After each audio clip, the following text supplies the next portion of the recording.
My Father, Bàbá mi, fight my battle. já ìjà mi Fight fún mi. my battle. Já ogun mi fún Fight mi. my battle. Já ogun mi Fight fún mi. my battle. Já ogun mi fún mi. Aha.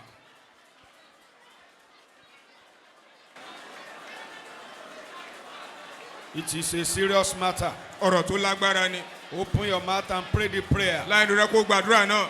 My Father, Bàbá mi, fight the battle of my life for me. já ogun ayé mi fún mi. Fight my battle. Já ogun mi. Fight my battle. Já ogun mi. Say it out. Say it out. Gbà lóhùn òkè. My Father, Bàbá mi, fight my battle. já ogun mi. Fight my battle. Gba ìjà mi jà. Fight my battle. Gba ogun mi jà. Fight my battle. Jà fún mi.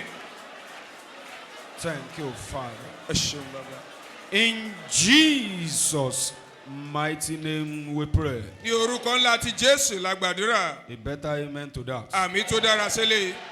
Listen to me as you continue in that attitude of prayer. Tẹ́tí gbọ́ mi bá ṣe tẹ̀síwájú nínú iṣẹ́ àdúrà yìí. Everyone in this meeting this morning Gbogbo ènìyàn nínú ìpàdé yìí lówùúrọ̀ yìí. who knows very well Tó mọ̀ dáadáa that you are already a victim of circumstance pé ìjẹ́ bí nǹkan ṣe rí ló jẹ́.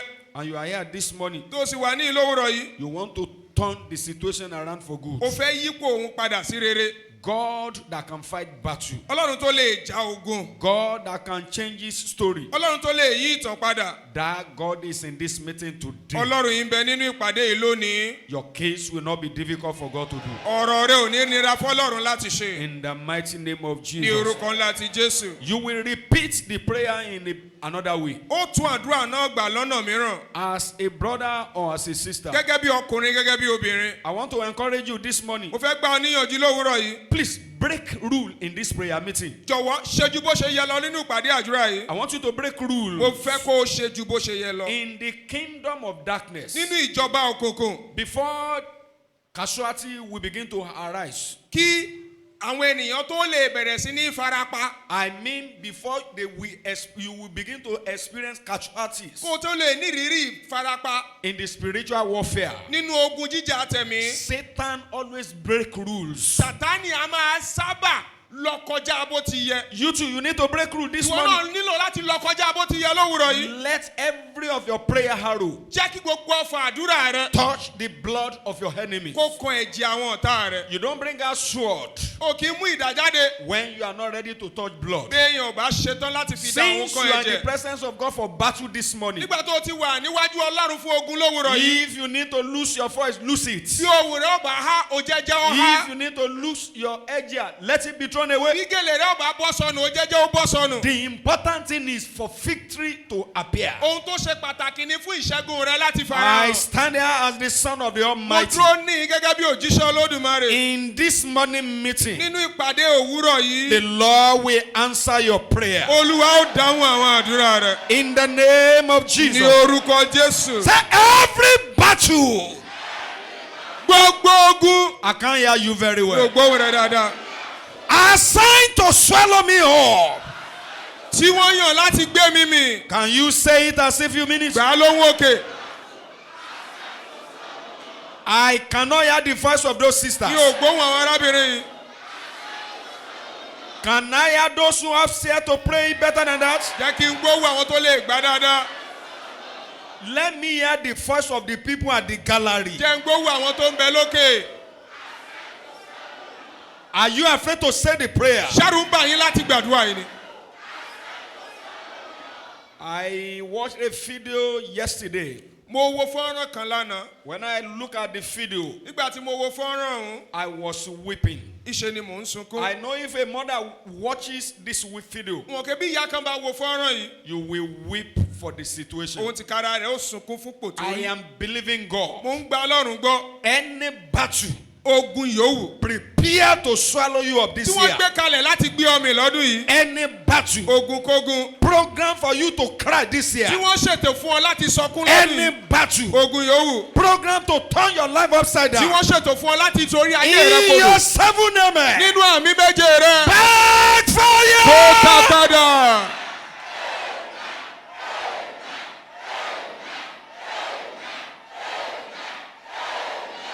In the name of Ní Jesus. orúkọ Jésù. Say, battles Ogun assigned to swallow me up. tí wọ́n yàn láti gbé mi mì.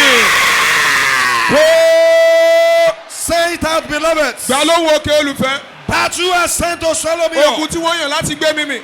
Die by fire. Kò nípa iná. Aha. Bẹ́ẹ̀ni. Aha. Bẹ́ẹ̀ni. Aha. Bẹ́ẹ̀ni. Aha. Bẹ́ẹ̀ni. Aha. Bẹ́ẹ̀ni. Aha. Bẹ́ẹ̀ni. Aha. Bẹ́ẹ̀ni. Aha. Bẹ́ẹ̀ni. Say it out. Wí bẹ́ẹ̀ lóhùn òkè. Battle assigned to swallow me up. Ogun tí wọ́n yàn láti gbé mi mì. Die by fire. Kò nípa iná.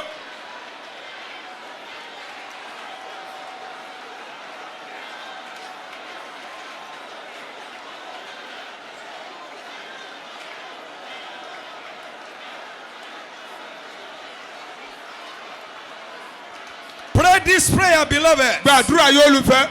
Pray the prayer. Gbàdúrà náà. In Jesus' mighty name we pray. Ní orúkọ ńlá ti Jésù la gbàdúrà. That one is very fair. Èyí dà púpọ̀. But you will repeat the prayer. Ṣùgbọ́n ó tún àdúrà náà gbà. If this is the only prayer you pray before you leave here Ó bá today, jẹ́ àdúrà kan ṣó tó gbà ní lónìí kó tó kúrò dé. and you are able to achieve your testimony, Tí ẹ̀rí rẹ̀ sì lè tẹ̀ ọ́ lọ́wọ́. it is good for you. Ó dára fún ọ. I pray. Mo gbàdúrà. Battle Ogun from the kingdom of darkness láti inú ìjọba òkùnkùn wá. that is assigned to turn your life upside Tí wọ́n down yàn láti sorí ayé rẹ kodò. shall die this morning. Yóò kú lówùrọ̀ yìí. In the name of Jesus. Ní orúkọ Jésù. I'm praying for this brother Ó ń specifically. gbàdúrà fárákùnrin ní pàtó. As every power Gbogbo agbára that is killing you little by tó little, ń pa ọ́ díẹ̀díẹ̀. every power Gbogbo agbára feeding affliction in your life, tó ń bọ́ ìpọ́njú nínú ayé rẹ. every power Gbogbo agbára waiting for the last breath of your blood, tó ń retí èémí tó gbẹ̀yìn nínú ẹ̀jẹ̀ rẹ. last pint of your blood, Tó ń retí òòkán tó to gbẹ̀yìn be nínú ẹ̀jẹ̀ rẹ. sacrificed on any evil altar. Láti fi ṣèrúbọ sórí pẹpẹ bí yòówù. I'm believing God by the message of the Mo ń gba Almighty. Ọlọ́run gbọ́ nígbà ẹ̀mí àánú Within Olódùmarè. the next 24 Láàrin hours, wákàtí mẹ́rìnlélógún. they shall die. Òkò.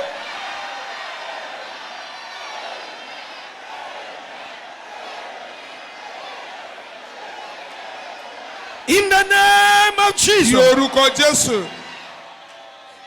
Say, battle. Ogun. I can't hear you very Mi ò well. gbóhùn rẹ dáadáa. Battle. Ogun. Assigned to make me cry this year. Tí wọ́n yàn láti mú mi sunkún lọ́dún yìí. Are you afraid, this sister, to pray this prayer? Arábìnrin ìṣẹ́rù ń bá ọ láti gbàdúrà yìí ni. I pray for you by the mercies of the Mo Lord. gbàdúrà fún ọ nípa àánú Olúwa. In the name that is above every other Ní name. orúkọ tó ju gbogbo orúkọ lọ. You, this sister, under the sound of my voice. Ìwọ arábìnrin tó ń bẹ lábẹ́ ìrọ̀hùn mi. Those who are waiting to mourn in your house this Àwọn year tí wọ́n ń retí àti ṣọ̀fọ̀ nílé rẹ lọ́dún yìí. shall die for yourself. Yóò kú nítorí rẹ.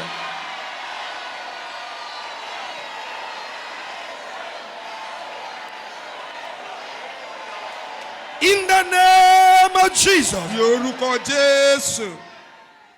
Anyone that is masquerading to do you harm, Ẹnikẹ́ni tó ń fa àgọ́ bojú láti ṣe ọ́ níbi. every hidden enemy, Gbogbo ọ̀tá tó farasin.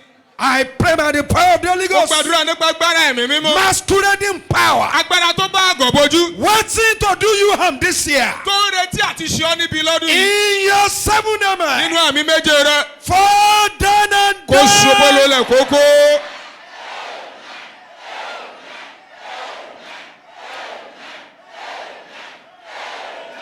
In the name of Ní Jesus. orúkọ Jésù. Say battle. Ogun Assigned to make me cry this year. tí wọ́n mú yàn láti mú mi sunkún lọ́dún yìí. Hear the word of the Lord. Gbọ́rọ̀ Olúwa. Beloved, be a little violent. Olùfẹ́ fi ipá kún. Be a little violent. Fi ipá Be kún. a little violent. Lo ipá díẹ̀ sí. Be a little Lo violent. ipá díẹ̀ sí. Aha. Bẹ́ẹ̀ni, Battle assigned to make you cry this year. ogun tí wọ́n yàn láti mú ọ sunkún lọ́dún yìí. Die by fire. Kó nípa iná. Die by fire. Kó nípa iná. Die by fire. Kó nípa iná. Die by Kó fire. nípa iná. Aha. Bẹ́ẹ̀ni.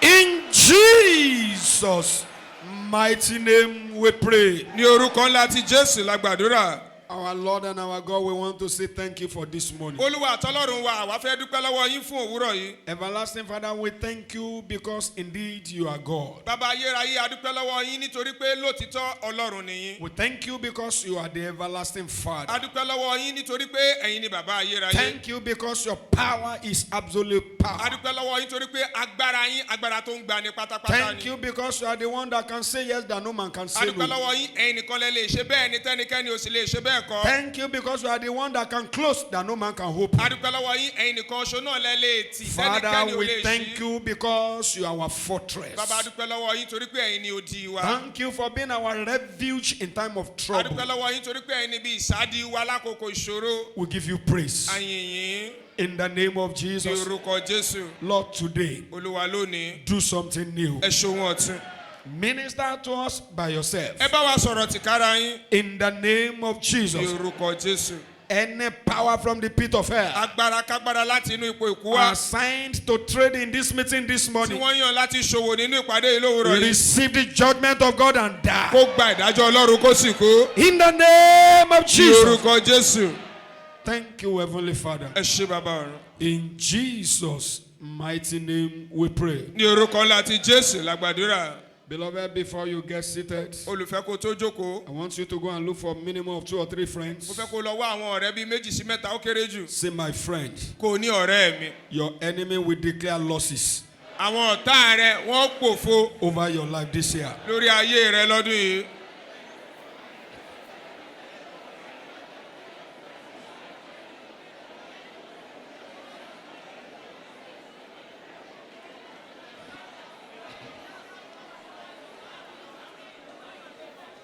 Go and look for another. I didn't ask you to be seated. Wọn ò tí ì ní o jókòó. Go and look for a different 3 set of people at least. Tún lọ wá àwọn ènìyàn bíi mẹ́ta mìíràn ó kéré jù Say, nìyẹn. my friend, Kó o ní ọ̀rẹ́ mi.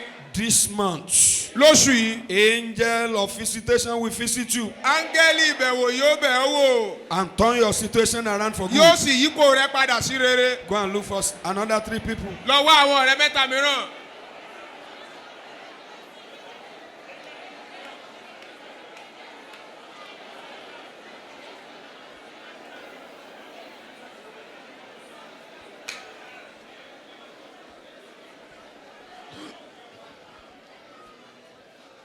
Amen. Àmín. Now look for a place to take your seat. Lọ wá ibì kan kó o jókòó sí. And let's go continue in our school of revival. Ẹ jẹ́ á tẹ̀síwájú nínú ilé ìwé ìsọjí wa. In our school of revival. Nínú ilé ìwé ìsọjí wa. Praise the name of the Lord. Ẹ̀yin orúkọ Olúwa. Bible students, quickly open your Bible with me to the book of Micah chapter 7. Ìyẹn akẹ́kọ̀ọ́ Bíbélì ẹ yára ṣí Bíbélì yín pẹ̀lú mi sínú ìwé Míkà orí keje. The book of Micah chapter 5. Ìwé Míkà Micah chapter 7. orí keje.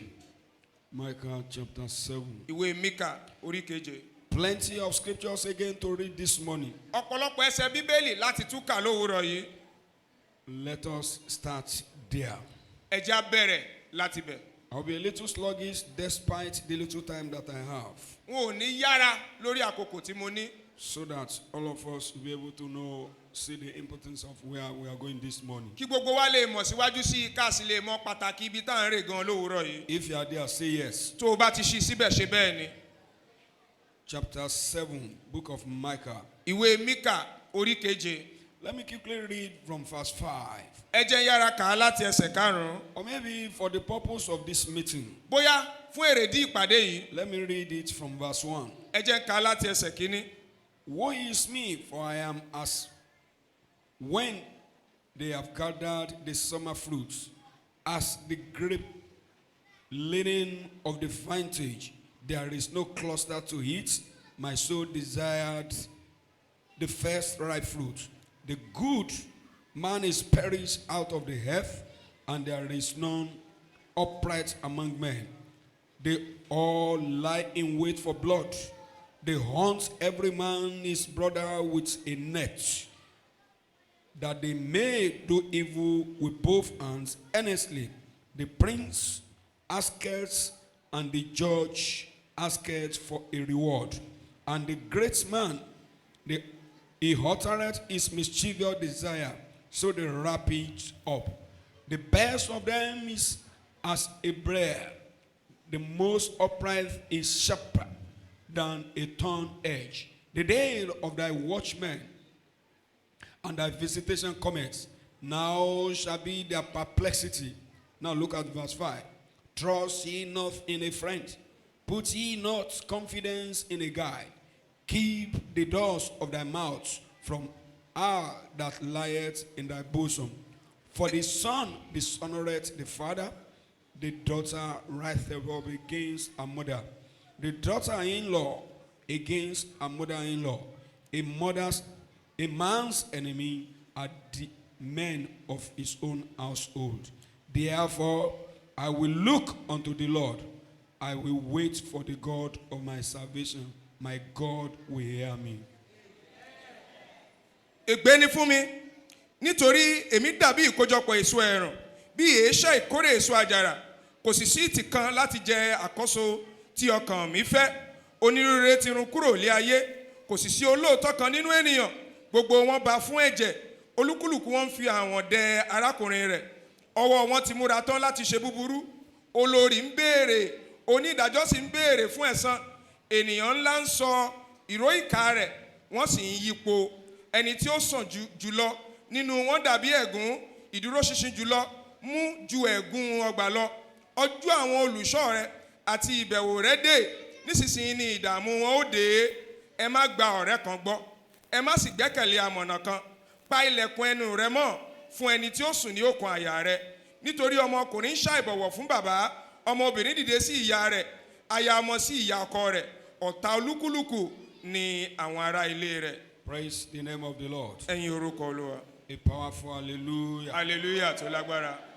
One of the fearful scriptures that I've ever read is this passage. Ọ̀kan lára ẹsẹ̀ Bíbélì tó bani lẹ́rù jù tí mo ti kà rí, òun náà ni ẹsẹ̀ Bíbélì yìí. And each time I look at what is going on in Nigeria currently, Ìgbà yòówù tí n bá wá wo ohun tó ń ṣẹlẹ̀ lórílẹ̀-èdè Nàìjíríà lọ́wọ́lọ́wọ́ yìí, it gives a vivid reflection of the sin of Israel. yóò mú mi bojú wẹ̀yìn láti wò fínífíní lórí ẹ̀ṣẹ̀ Ísírẹ́lì. When you see what is going on now, Ohun tó ń ṣẹlẹ̀ báyìí, corruption has perverted everywhere. ìdíbàjẹ́ ó ti ba ohun gbogbo jẹ́. There is no respect for anything again. Kò sí ọ̀wọ̀ fóhunkóhun mọ́. No more godly people on the land. Kò sí àwọn ènìyàn bí Ọlọ́run láyé mọ́. Even when you come to the house of God, Kódà bó o bá wá sílé Ọlọ́run, you have to be double sure that you are talking to a man or minister of God. o nílò láti rí i dájú pọnran pé lóòótọ́ ènìyàn Ọlọ́run ló ń bá sọ̀rọ̀. People do evil with their both hands. Àwọn ènìyàn ń fi ọwọ́ wọn méjèèjì ṣe ibi. They corrupt one another without respect for rule of law again. Wọ́n ń ṣe ìdíbàjẹ́ sí ara wọn láì jẹ́ pé wọ́n bọ̀wọ̀ fún òfin. Bribery is the order of the day.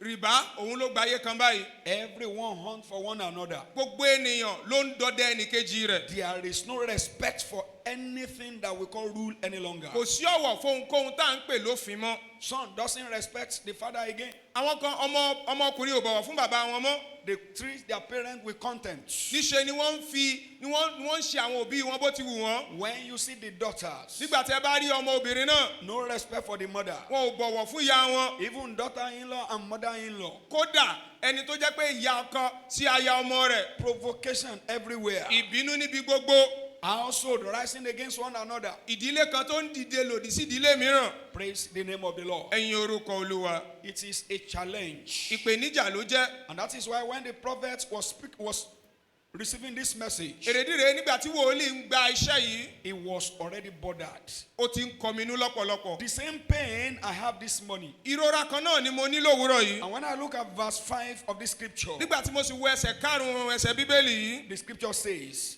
ẹsẹ̀ Bíbélì yìí ní. trust ye no more in a friend. Ẹ má gba ọ̀rẹ́ kan gbọ́. Put you no more confidence in a God. Ẹ má sì gbẹ́kẹ̀lé amọ̀nà kan. Keep the doors of thy mouth from her that lieth in thy bosom. Pa ilẹ̀kùn ẹnu rẹ mọ́ fún ẹni tí ó sùn ní òkun àyà rẹ. Even when you look at this scripture closely, Kódà bó bá wo ẹsẹ̀ Bíbélì yìí dáadáa, it's something that calls for fear.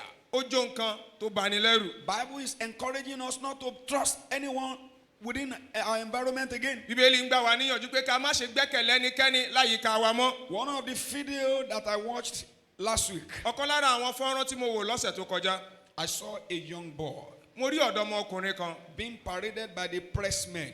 tí àwọn oníròyìn tí wọ́n fi hàn. I am sure some of you will have seen this video too. ó dá mi lójú pé àwa kan náà ti rí fọ́nrán yìí. The boy was holding the head of a lady. ọmọ yìí ṣe ló gbé orí ọmọbìnrin kan dání. In the second video, ní fọ́nrán kejì they were showing this boy. wọ́n fi hàn ọ̀hún fi arákùnrin yìí hàn. This brother, where he was cutting the body of this lady that she was holding her head. níbi tó ti ń gé ara obìnrin tó ń gé orí rẹ̀ kúrò yìí mọ́kùmọ́kù. When you see the head, nígbà tí ẹ bá rí orí yìí as a mother, gẹ́gẹ́ bí ìyá I am sure, ó dá mi lójú. even if you are a witch, kódà bó bá jẹ́ àjẹ́ tear will come out of your mouth. omijé Tear ó ti your ojú eyes. rẹ̀ jáde. If you see the way this boy was cutting the body, tó o bá rí bó ṣe ń gé ara rẹ̀ like as if he's cutting goats, níṣe ló ń kún praise the name of the Lord. ẹ̀yìn orúkọ Olúwa. He was removing parts, the body parts, one by one, gbogbo ẹ̀yà ara ọ̀dọ́mọbìnrin yìí ló ń yọ lọ́kọ̀ọ̀kan. and they put them in a bucket. wọ́n wá kó wọn sínú abọ́ kan. And the pressman was asking him to bring them out one by one. àwọn oníròyìn wá ń wí fún un pé kó máa yọ jáde lọ́kọ̀ọ̀kan. What do you want to do with this? kí lóhun tó fẹ́ fi lè ṣe. What were you offered to do this? kí lóhun tí wọ́n fún ọ láti ṣe léyìí. Can you take part of this body as well? ǹjẹ́ wọn náà lè mú ọ̀kan lára àwọn ẹ̀yà ara yìí náà.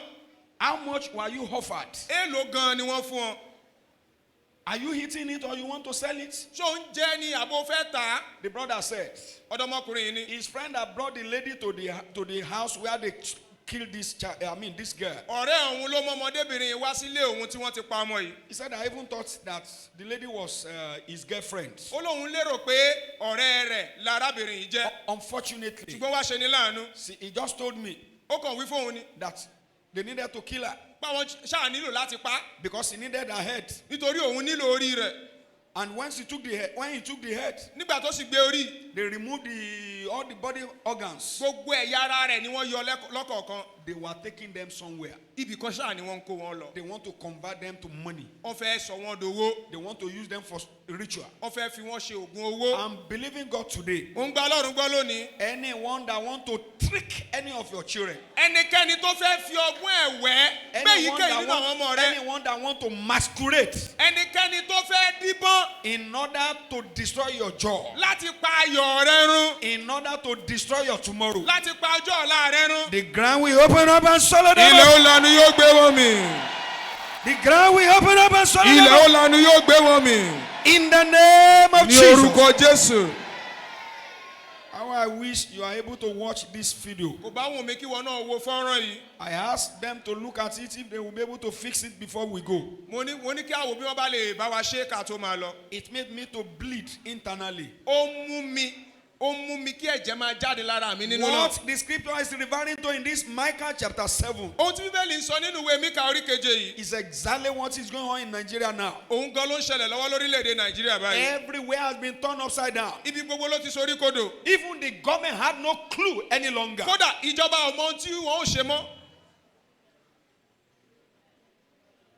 Government has no clue any longer. ìjọba ò mọ ohun tí wọ́n ò ṣe mọ́. All you need to do as a father or as a mother ohun gbogbo tó o nílò láti ṣe gẹ́gẹ́ bí màmá tàbí bàbá. is to be prayerful. o ní láti di aládùúrà. There is no one to trust any longer. kò sẹ́ni láti gbẹ́kẹ̀lé mọ́. You need to keep your eyes open. o ní láti lajú rẹ lẹ̀. Even when you are in your house. kódà ńgbà tó bá ń bẹ́nu ilé rẹ. A woman called me yesterday. obìnrin kan pè mí lánàá. She said, ó ní somebody came to her house. ẹnìkan wá sílé òun. In her own apartment, they have series of apartments. onírúurú ilé aládàgbé ló ń bẹ ń bẹ. The person was knocking gently. ẹni wá ń kan agbègbè tiwọn. Kept on knocking. ó tẹ̀síwájú ń The kanlẹ̀kùn person wọn. kept on knocking. onítọ̀hún ṣáà ń kọ̀kùn ṣá. She refused to open. wọ́n sì kọ̀ wọn ò ṣílẹ̀kùn. She didn't open the door. wọ́n láwọn ò ṣílẹ̀kùn. But suddenly, ṣùgbọ́n lójijì. the person just opened forcefully. onítọ̀hún kàn fi ipá ṣílẹ̀kùn ọ̀hún ni. I entered into the room. ó bá já wọlé. The woman says she almost looked for a place where she could just enter. obìnrin ọ̀hún ní òun fẹ́ wọlẹ̀. When the door was open nígbà tí wọ́n fi pá jálẹ̀kùn yín wọlé. forcefully because of what was going on in their environment. nítorí ohun tó ń ṣẹlẹ̀ lágbègbè wọn. After the person entered, lẹ́yìn tó nítọ̀hún wọlé. why are you here? kí lẹ fẹ́. He said, ló bá ní. I was looking for someone. ẹnìkan ni mò ń wà. Who is the person? ta ló nítọ̀hún. He started telling story. ó wá bẹ̀rẹ̀ sí ní sọ ìtàn. He started telling story. ó bẹ̀rẹ̀ sí ní sọ ìtàn. Telling story. ó bẹ̀rẹ̀ sí ní sọ ìtàn. While the woman was listening to her story, bí obìnrin ṣe ń tẹ́tí gbọ́ ìtàn rẹ̀. she too was looking for solution. òun náà ń wá ojútùú. How do I get out of this situation? báwo gan wọ́n ṣe bẹ́ jáde kúrò ní ipò yìí. How do I escape this báwo ni wọ́n traumatic ṣe experience? bọ́ lọ́wọ́ irúfẹ́ ìṣẹ̀lẹ̀ yìí. By divine intervention, nípa ìdásí àtòkè wá. somebody was coming to the flat. ẹnìkan bá ń bọ̀ wá sí agbègbè tiwọn. Immediately the person heard of the footprints. ní kété tó nítọ̀hún gbọ́rù ẹsẹ̀. Aborted all the story he was telling. gbogbo ìtàn tó ń sọ ló bá pàtì. Maybe I was in a wrong place. bóyá ibi tó yẹ kí n wọ̀ gan kan ni I'm mo not wọ̀. too sure of the flat that I was even coming again. yàrá ibi tí mò ń lọ gan kò mi ò tiẹ̀ mọ̀ ọ́ mọ́. He started looking for security people wọ́n á bẹ̀rẹ̀ sí ní wá àwọn ẹ̀ṣọ́ to bundle him out of the place. láti rù ú jáde kú òǹbẹ̀. I am having confidence in the Holy Ghost. mo nígboyà nínú ẹ̀mí mímọ́. Any power from the pit of hell agbára kágbára láti ipò òkú wá. looking for you to kill this year tó ń wá ọ láti pa lọ́dún yìí. shall die for your sake. yóò kú nítorí rẹ̀. I said they shall die for your wọ́n sake. kú nítorí rẹ̀. They shall die for your sake. wọ́n kú nítorí rẹ̀. In the name of ní Jesus. orúkọ Jésù. Let's move a little further. ẹ já tẹ̀síwájú díẹ̀. Maybe we should move to Psalm number 41. orin dáfídì orí kọkànlélógójì. Let's look at Psalm number 41. ẹ já wo ìwé orin dáfídì orí kọkànlélógójì. I want everybody to open there as well. ó fẹ́ kí gbogbo ènìyàn ṣí bíbélì rẹ̀ síbẹ̀. I told you plenty of scriptures mo wí fún yín pé ọ̀pọ̀lọpọ̀ ẹsẹ̀ bíbélì to be read. láti kà. Let's look at verse 9. ẹ já wo ẹsẹ̀ kẹsàn-án. Look at verse 9. wo ẹsẹ̀ kẹsàn-án. Yea, my own familiar friend, in whom I trusted, we did eat of my bread, hath lifted up his heel against me. nítorí ọ̀rẹ́ ìyọ́rẹ́ ara mi ẹni tí mo gbẹ́kẹ̀lé ẹni tí ń jẹ nínú oúnjẹ mi ó gbé gìgísẹ̀ rẹ̀ sí mi. Praise the name of the Lord. ẹ̀yin orúkọ Olúwa. This brother that slaughtered this sister, arákùnrin tó dúnbú arábìnrin yìí. she said she thought ó lóun he lérò pé thought. òun rò pé the man that brought the lady ọkùnrin tó mú arábìnrin ọ̀hún wá. brought her fiance or her girlfriend. bóyá ẹni tó fẹ́ ló mú wá ni. That was his expectation. ìrètí rẹ̀ rèé. Meaning that tó túmọ̀ sí wípé the closest friend ọ̀rẹ́ tó súnmọ́ ni jù. can equally plot evil against his or her friend. òun náà lè gbégbésẹ̀ ibi lòdì sí ọ̀rẹ́ rẹ̀. Psalmist said, onísàmù ní. my own familiar friend, ọ̀rẹ́ mi tó súnmọ́ mi in dáadáa. whom I trusted, ẹni tí mo gbẹ́kẹ̀lé. which did eat my bread and ate, hath lifted up his heel against me. ẹni tí ń jẹ nínú oúnjẹ mi ó gbé gìgísẹ̀ rẹ̀ sí mi. The other time we read again about the testimony of the deputy governor for Ondo State, nígbà kan la kà nípa ẹ̀rí igbákejì gómìnà ìlú Ondo. whose daughter was in, I think, Ekiti State University. tí ọmọ rẹ̀ wà ní fásitì Èkìtì.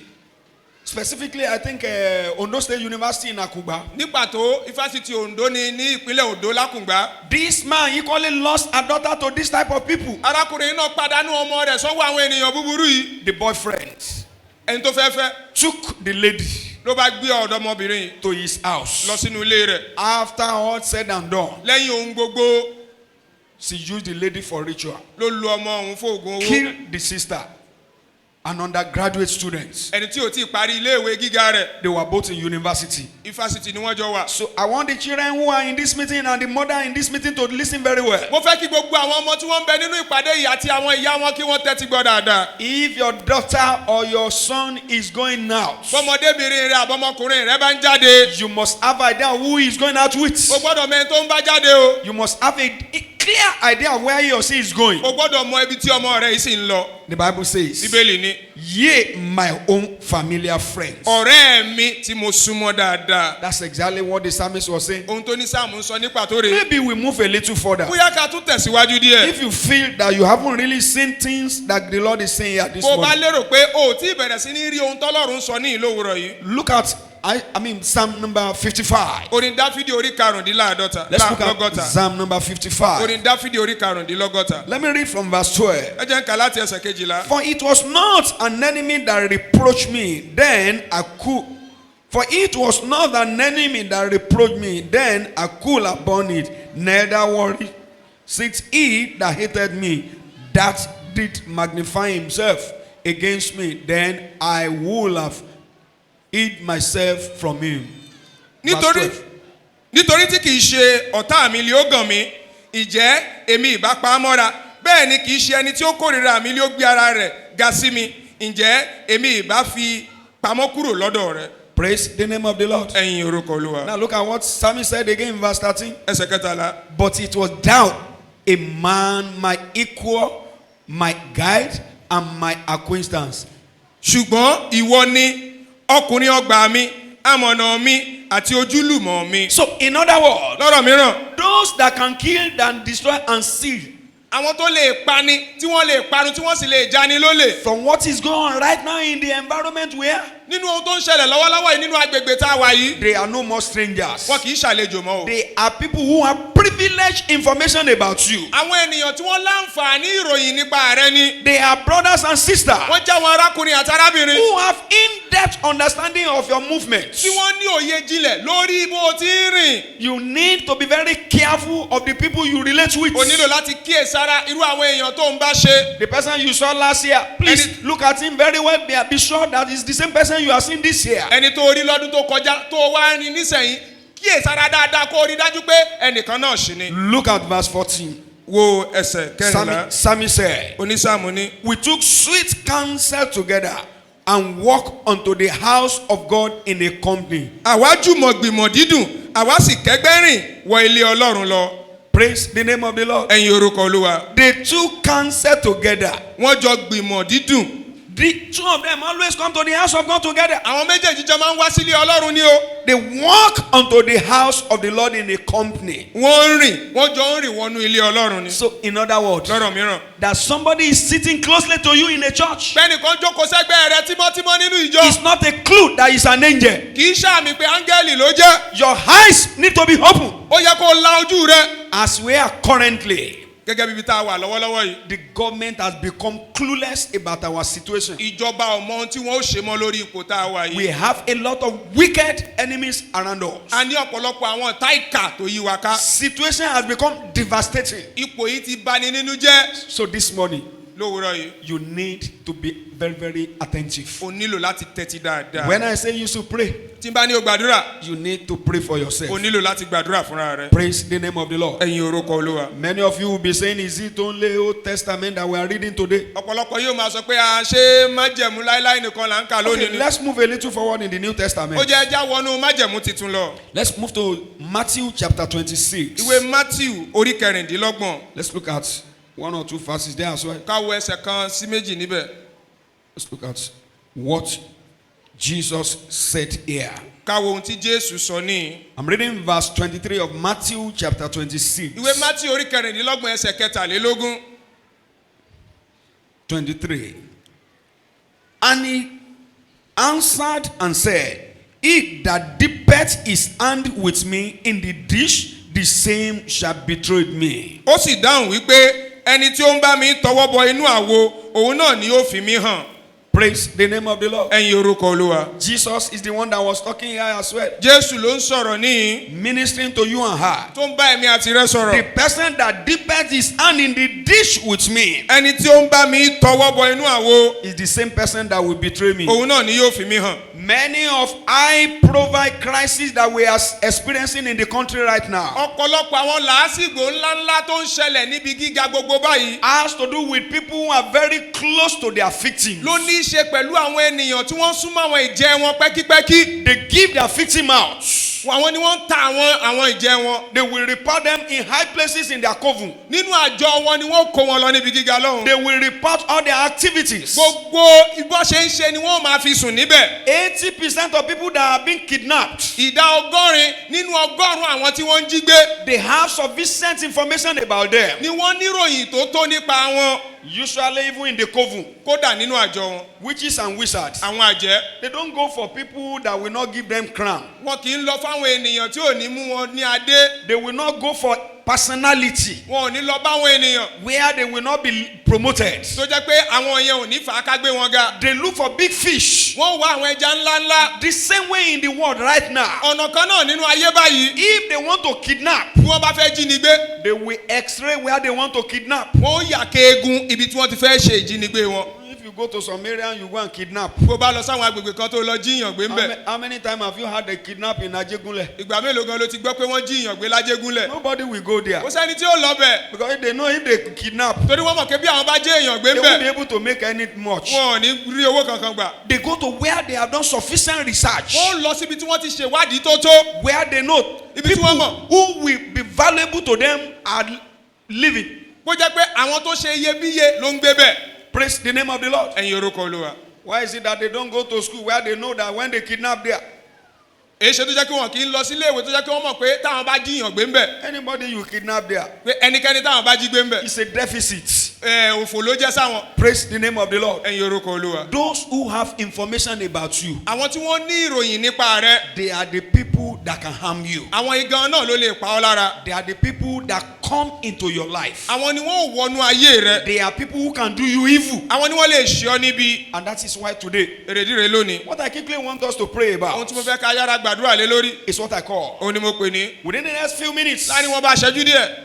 that is titled, tí àkọ́rí rẹ̀ jẹ́. Dealing with Unfriendly Friends gbígbógun ti àwọn ọ̀tá bí ọ̀rẹ́. and Masquerading Enemies. àti àwọn ọ̀tá tó fa àgọ̀ bójú. You need to listen to me very well. o nílò láti tẹ́tí gbọ́ mi dáadáa. From all these scriptures that we have read, láti inú àwọn ẹsẹ̀ bíbélì tá a ti kà yìí. there are so many things for us to learn from it. ọ̀pọ̀lọpọ̀ nǹkan ló ń bẹ fún wa ń bẹ̀ láti kọ́. The first thing I want you to take home from this ohun scripture àkọ́kọ́ tí mo fẹ́ kó múrelé nínú ẹsẹ̀ that bíbélì yìí. friend can betray anyone. òun ni pé ọ̀rẹ́ lè ṣẹ́ ẹnikẹ́ni. Jesus said, jésù ni. "He that dippeth his hand into the dish with me ẹni tí ó ń ti ọwọ́ bọnú àwo kan náà pẹ̀lú mi. shall betray me." òun ni ó fi mí hàn. So don't really trust too many friends these days. nítorí náà lákòókò tá a wà yìí má ṣe gbẹ́kẹ̀lé ọ̀pọ̀lọpọ̀ ọ̀rẹ́ jù. If you don't want to be a victim of the circumstance that we find ourselves bó o bá now. fẹ́ jẹ́ ipò tá a bára wa lọ́wọ́lọ́wọ́ yìí. Number two thing that you need to understand from this scripture, ohun kejì tó o nílò láti ní òye rẹ̀ láti inú ẹsẹ̀ bíbélì yìí. your friend can be deceptive in order to harm you. òun ni pé ọ̀tá rẹ ó lè di ẹlẹ́tàn láti lè pa ọ́ lára. They can be highly deceptive, wọ́n lè di ẹlẹ́tàn pátápátá. pretend to be your friend, wọ́n sì díbọ́n bí ọ̀rẹ́ rẹ. and at the end of the day, lópin ọjọ́ it will give you out yóò tà ọ́ jáde in order to take undue advantage of you. láti lè yàn ọ́ jẹ. I'm praying for you this morning. gbàdúrà fún ọ lówùrọ̀ yìí. Every clever enemy gbogbo ọ̀tá ọlọ́gbọ́n ẹ̀wẹ́ that is on assignment to trade with your life this tó ti year, bẹ̀rẹ̀ iṣẹ́ láti fàyè rẹ ṣòwò lọ́dún yìí. ground will open up and swallow them ilẹ̀ up. ó lọ ni yóò gbé wọn mì. In the name of Jesus. ní orúkọ jésù. What is it that we can learn from this scripture? kí ló ń ta lè kọ́ nínú ẹsẹ̀ bíbélì yìí. Your friend can lay weight in order to share your blood, ọ̀rẹ́ rẹ lè lúgọ̀dì ọ́ láti ta ẹ̀jẹ̀ rẹ sílẹ̀. in order to get part of your blood for ritual. láti lè lo díẹ̀ lára ẹ̀jẹ̀ rẹ fún When ògùn owó. they lay weight for the blood of life to be sacrificed. nígbà tí wọ́n bá ń lúgọ̀dẹ ẹ̀jẹ̀ èèyàn fún ìrúbọ. What is it that we need to learn from this scripture? kí ló ń ta nílò láti kọ́ nínú ẹsẹ̀ bíbélì yìí. Talk less about the secret of your life má sọ̀rọ̀ jù nípa àṣírí ayé rẹ. to whosoever that you come in contact with. ṣé ẹnikẹ́ni tó o bá pàdé. Many people, they talk and talk and talk and they forget about themselves. ọ̀pọ̀lọpọ̀ wọn ó sọ̀rọ̀ débi pé wọ́n ó gbàgbé ara wọn. Praise the name of the Lord. ẹ̀yin orúkọ olúwa. What is it that you need to learn from this kí ló tó scripture? nílò láti kọ́ nínú ẹsẹ̀ bíbélì yìí. Every available information you give gbogbo ìròyìn tàbí fitónilétí tó o bá fi fún ni. can give your enemy advantage over your life. o lè fọ́tà rẹ láǹfààní lórí ayé rẹ. Even in the business world, kódà nínú ìgbé ayé òwò ṣíṣe náà. as a brother or as a sister, gẹ́gẹ́ bí ọkùnrin gẹ́gẹ́ bí obìnrin. your competitors are looking for your weak hour. àwọn tó ń figagbága pẹ̀lú rẹ wọ́n ń wá àkókò tó ṣaláìlera. They are looking for information from your business structure. wọ́n ń wá ìròyìn láti inú ìgbékalẹ̀ òwò rẹ. Wherever you see all those people who are selling the same manner, the same type of goods ibikíbi tó o bá ti rí àwọn tó wọ́n jọ ń ta ọjà kan náà in the markets, lọ́jà. they use a lot of tricks to outsmart one another. ọ̀pọ̀lọpọ̀ àrékérekè ni wọ́n máa ń lò láti gbọ́wọ́ sókè jura wọn lọ. Some will be masquerading àwọn kan máa díbọ́n in order to demarket their competitor. kí wọ́n lè gba ọjà lọ́wọ́ ẹni tí wọ́n bá fi So gagbága. be very, very careful nítorí náà kíyèsára lọ́pọ̀lọpọ̀ about the information you give to your enemies. nípa ọ̀rọ̀ tó ń bá wọn ọ̀tá rẹ sọ. Praise the name of the Lord. ẹ̀yin orúkọ olúwa. I can't hear your voice very well. yóò gbóhùn rẹ dáadáa. Number 16 that you need to take home from this scripture, ohun kẹfà tó o nílò láti múrelé nínú ẹsẹ̀ bíbélì. that the most dangerous dangerous enemy you can have in life ó ní pé ọ̀tá tó léwu jù tó lè ní láyé. are those who know you very deeply. àwọn náà làwọn ọ̀tá tó mọ̀ ọ́ délédélé. The Bible says, bíbélì ní a man's foe shall be they of his own household. ọ̀tá ènìyàn ní àwọn ará ilé rẹ̀. Those who don't know you deeply cannot harm you. àwọn tí wọn ò mọ̀ ọ́ délédélé ò lè pa ọ́ lára. That's why I told you in most cases, èrèdíre tí mo ṣe fún yín pé lọ́pọ̀ ìgbà when people want to go for kidnapping, nígbà tí àwọn èèyàn bá fẹ́ lọ jí ẹlòmíràn gbé they have sufficient information about their victim. wọ́n ti ní ìfitónilétí tó nípa ẹni tí wọ́n fẹ́ jí gbé. Praise the name of the Lord. ẹ̀yin orúkọ olúwa. In fact, the reason why they are going a little out of the convention kódà èrèdí tí wọ́n ṣe ń jáde kúrò lójú ọ̀nà wọn. is because they now know that government has bought into the idea of kidnap and tell them we need ransom. òun ní pé wọ́n mọ̀ pé àwọn ìjọba wọ́n ti rí àwọn àríṣà àwọn pé lí máa jí ènìyàn gbé láti máa fi gba owó. The system is so corrupt to the fact that people are making money even when they are telling people that they want to go and pay ransom. bí wọ́n ṣe ti wá dìbàjẹ́ débi wípé wọ́n máa sọ fáwọn ènìyàn pé àwọn fẹ́ gbowó nígbà tí wọ́n bá jí èèyàn gbé. And that is why I'm saying it without apology to any harm of government that government has become clueless. èrèdíre tí mo ṣe ń sọ lẹ́yàkẹ́yà ìjọba yòówù pé ìjọba tá a ní o wọn ò mọ ohun tí wọ́n ó ṣe mọ́ báyìí. Immediately there is anyone that is kidnapped, ní kété tí wọ́n bá jí ẹnìkan gbé. the solution is how much are we going to pay? ojútùú rẹ̀ náà ni èèlò gan la ó san. In fact, there are agencies in government, parastatals and businesses now. kódà àwọn ẹ̀ka kan ń bẹ nínú àwọn ilé ìjọba báyìí Their own is to be looking for money to go and pay as ransom. tí wọ́n ní láti máa wá owó tí wọ́n ó san fún owó fún wọn. Because they make their own money in ransom. nítorí pé nínú ìjínigbé yìí pípa owó yìí làwọn ti ń rówó tiwọn. I'm praying for somebody today. mo ń gbàdúrà fẹ́nìkan lónìí. Anyone laboring to trade over the affairs of your life ẹnikẹ́ni tó ń lẹ́sẹ̀ làálàá láti fi ọ̀rọ̀ shall ayé rẹ̀ be ṣòwò buried alive yóò di gbígbé sí láàyè. in the name of ní Jesus. orúkọ Jésù. Can I hear your seven ṣe amen? àmì méje.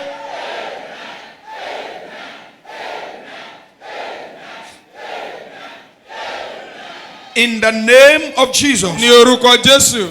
Another thing that you need to learn from this scripture ohun mìíràn tó nílò láti kọ́ nínú ẹsẹ̀ bíbélì yìí. is that those who supposed to be securing ó ní us, pé àwọn tó yẹ kó máa dáàbò bò wá. meaning that those who supposed to be watchmen over you, tí ó túmọ̀ sí pé àwọn tó yẹ kó máa ṣe alóore lórí rẹ. they are the one revealing your secrets. àwọn gan ni wọ́n ń tú àṣírí rẹ. Even in your house, kódà nínú ilé rẹ there is no exemption. kò sí yọkúrò. Your security man, ẹ̀ṣọ́ rẹ that the man you call your security, tó pè lẹ́ṣọ́ rẹ lẹ́nu ọ̀nà. may be the source of your problem. òun lè jẹ́ orísun ìṣòro Your rẹ. eyes need to open these days. o nílò láti la ojú rẹ lákòókò tá a wà yìí. Everywhere corruption has perverted it. ibi gbogbo ni ìdìbàjẹ́ ti bà ohun gbogbo jẹ́. Even in the house of the Lord, kódà nínú ilé olúwa náà there is no exemption. kò sí yọkúrò. Church members, àwọn ọmọ ìjọ they deceive one another. wọ́n máa tanra wọn jẹ. They can be your enemy. wọ́n lè jẹ́ ọ̀tá rẹ. Psalmist said, onísáàmù ní even those we go out to the house of the Lord together. àwọn tá a jọ ń lọ sínú ilé olúwa papọ̀. So those of you,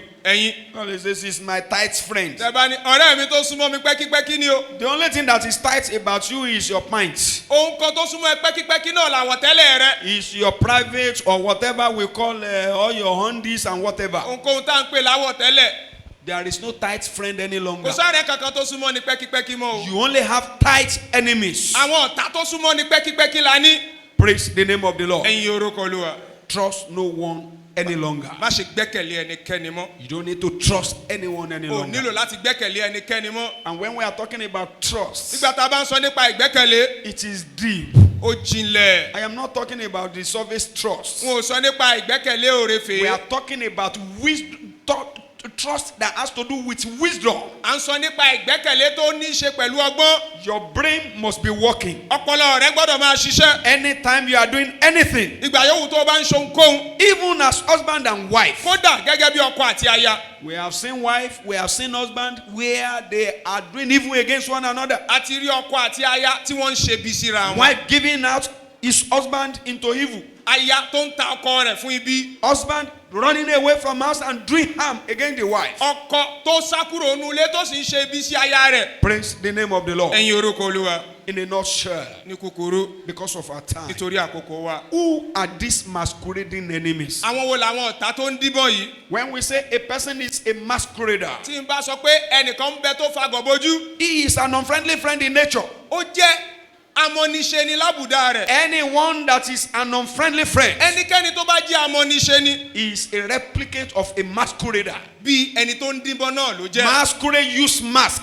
Àwọn eégún a máa lo àgọ̀. They pretend to be your person. Wọ́n a máa díbọ́n láti jẹ́ ẹni tó mọ̀ ọ́. They disguise in any form. Wọ́n a máa díbọ́n lọ́nà yòówù. A masquerade disguises. Eégún a máa díbọ́n. Really, you really don't know the person very well. Bó tilẹ̀ jẹ́ pé lóòótọ́ òmẹ́ tó ń bẹ lábẹ́ ẹkù yìí. But when you start talking inside of the mask, Ṣùgbọ́n nígbà tó bá bẹ̀rẹ̀ sí ní sọ̀rọ̀ nínú ẹkù tó wà. if you listen very well, Tó o bá gbọ́ dáadáa. you can be saying, is that not so person? O lè máa sọ pé ṣé kìí ṣe lágbájá báyìí báyìí rè. Masquerades, Àwọn eégún. they are clever personalities. Wọ́n jẹ́ ẹ̀dá ọlọ́gbọ́n ẹ̀wẹ́. That is why this morning, Èrèdíre lówùrọ̀ yìí. you really need to be very, very attentive. O nílò láti tẹ́tí sílẹ̀ dáadáa. When I say you should, Tí n bá ní o gbàdúrà gbọ́dọ̀ mọ bó ṣe yẹ kó gbàdúrà.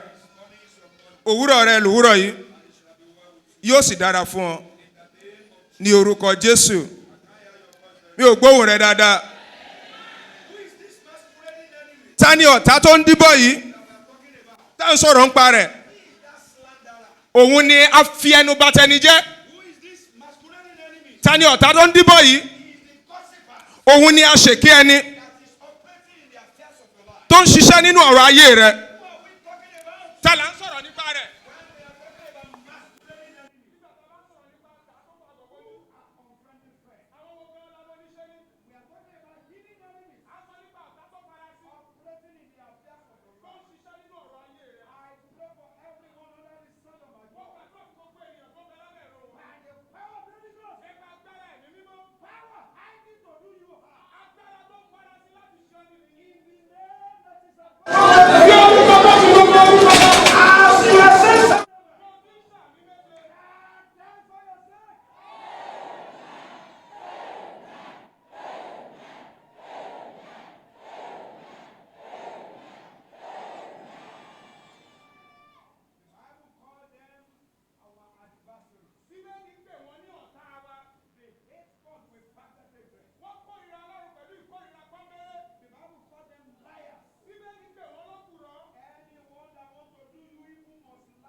that one is not on. On that.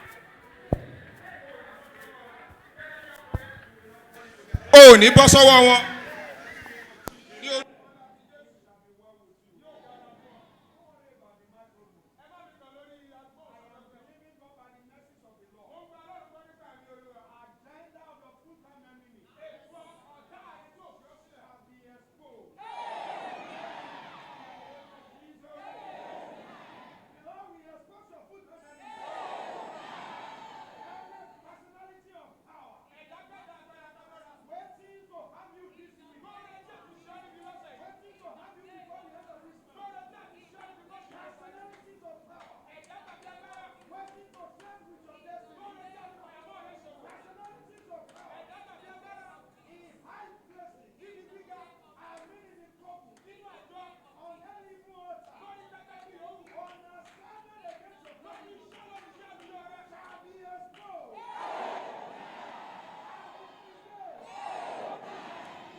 Nígbà tá a bá ní ọ̀tá tó dímọ́, à ń sọ nípa àwọn ọ̀tá ìkà, à ń sọ nípa ọ̀tá tó lè jà láì lọ tààrà. Wọ́n kì í lọ tààrà nígbà tó bá fẹ́ bá ọjà. Wọ́n lọ lẹ́yìn rẹ láti lọ gbógun tì ọ́. Wọ́n gbàdúrà nípa agbára ẹ̀mí mímọ́. Gbogbo ẹ̀dá ọlọ́gbọ́n ẹ̀wẹ́ lójú iṣẹ́ láti fà á lulẹ̀. Ní orúkọ tó ju gbogbo orúkọ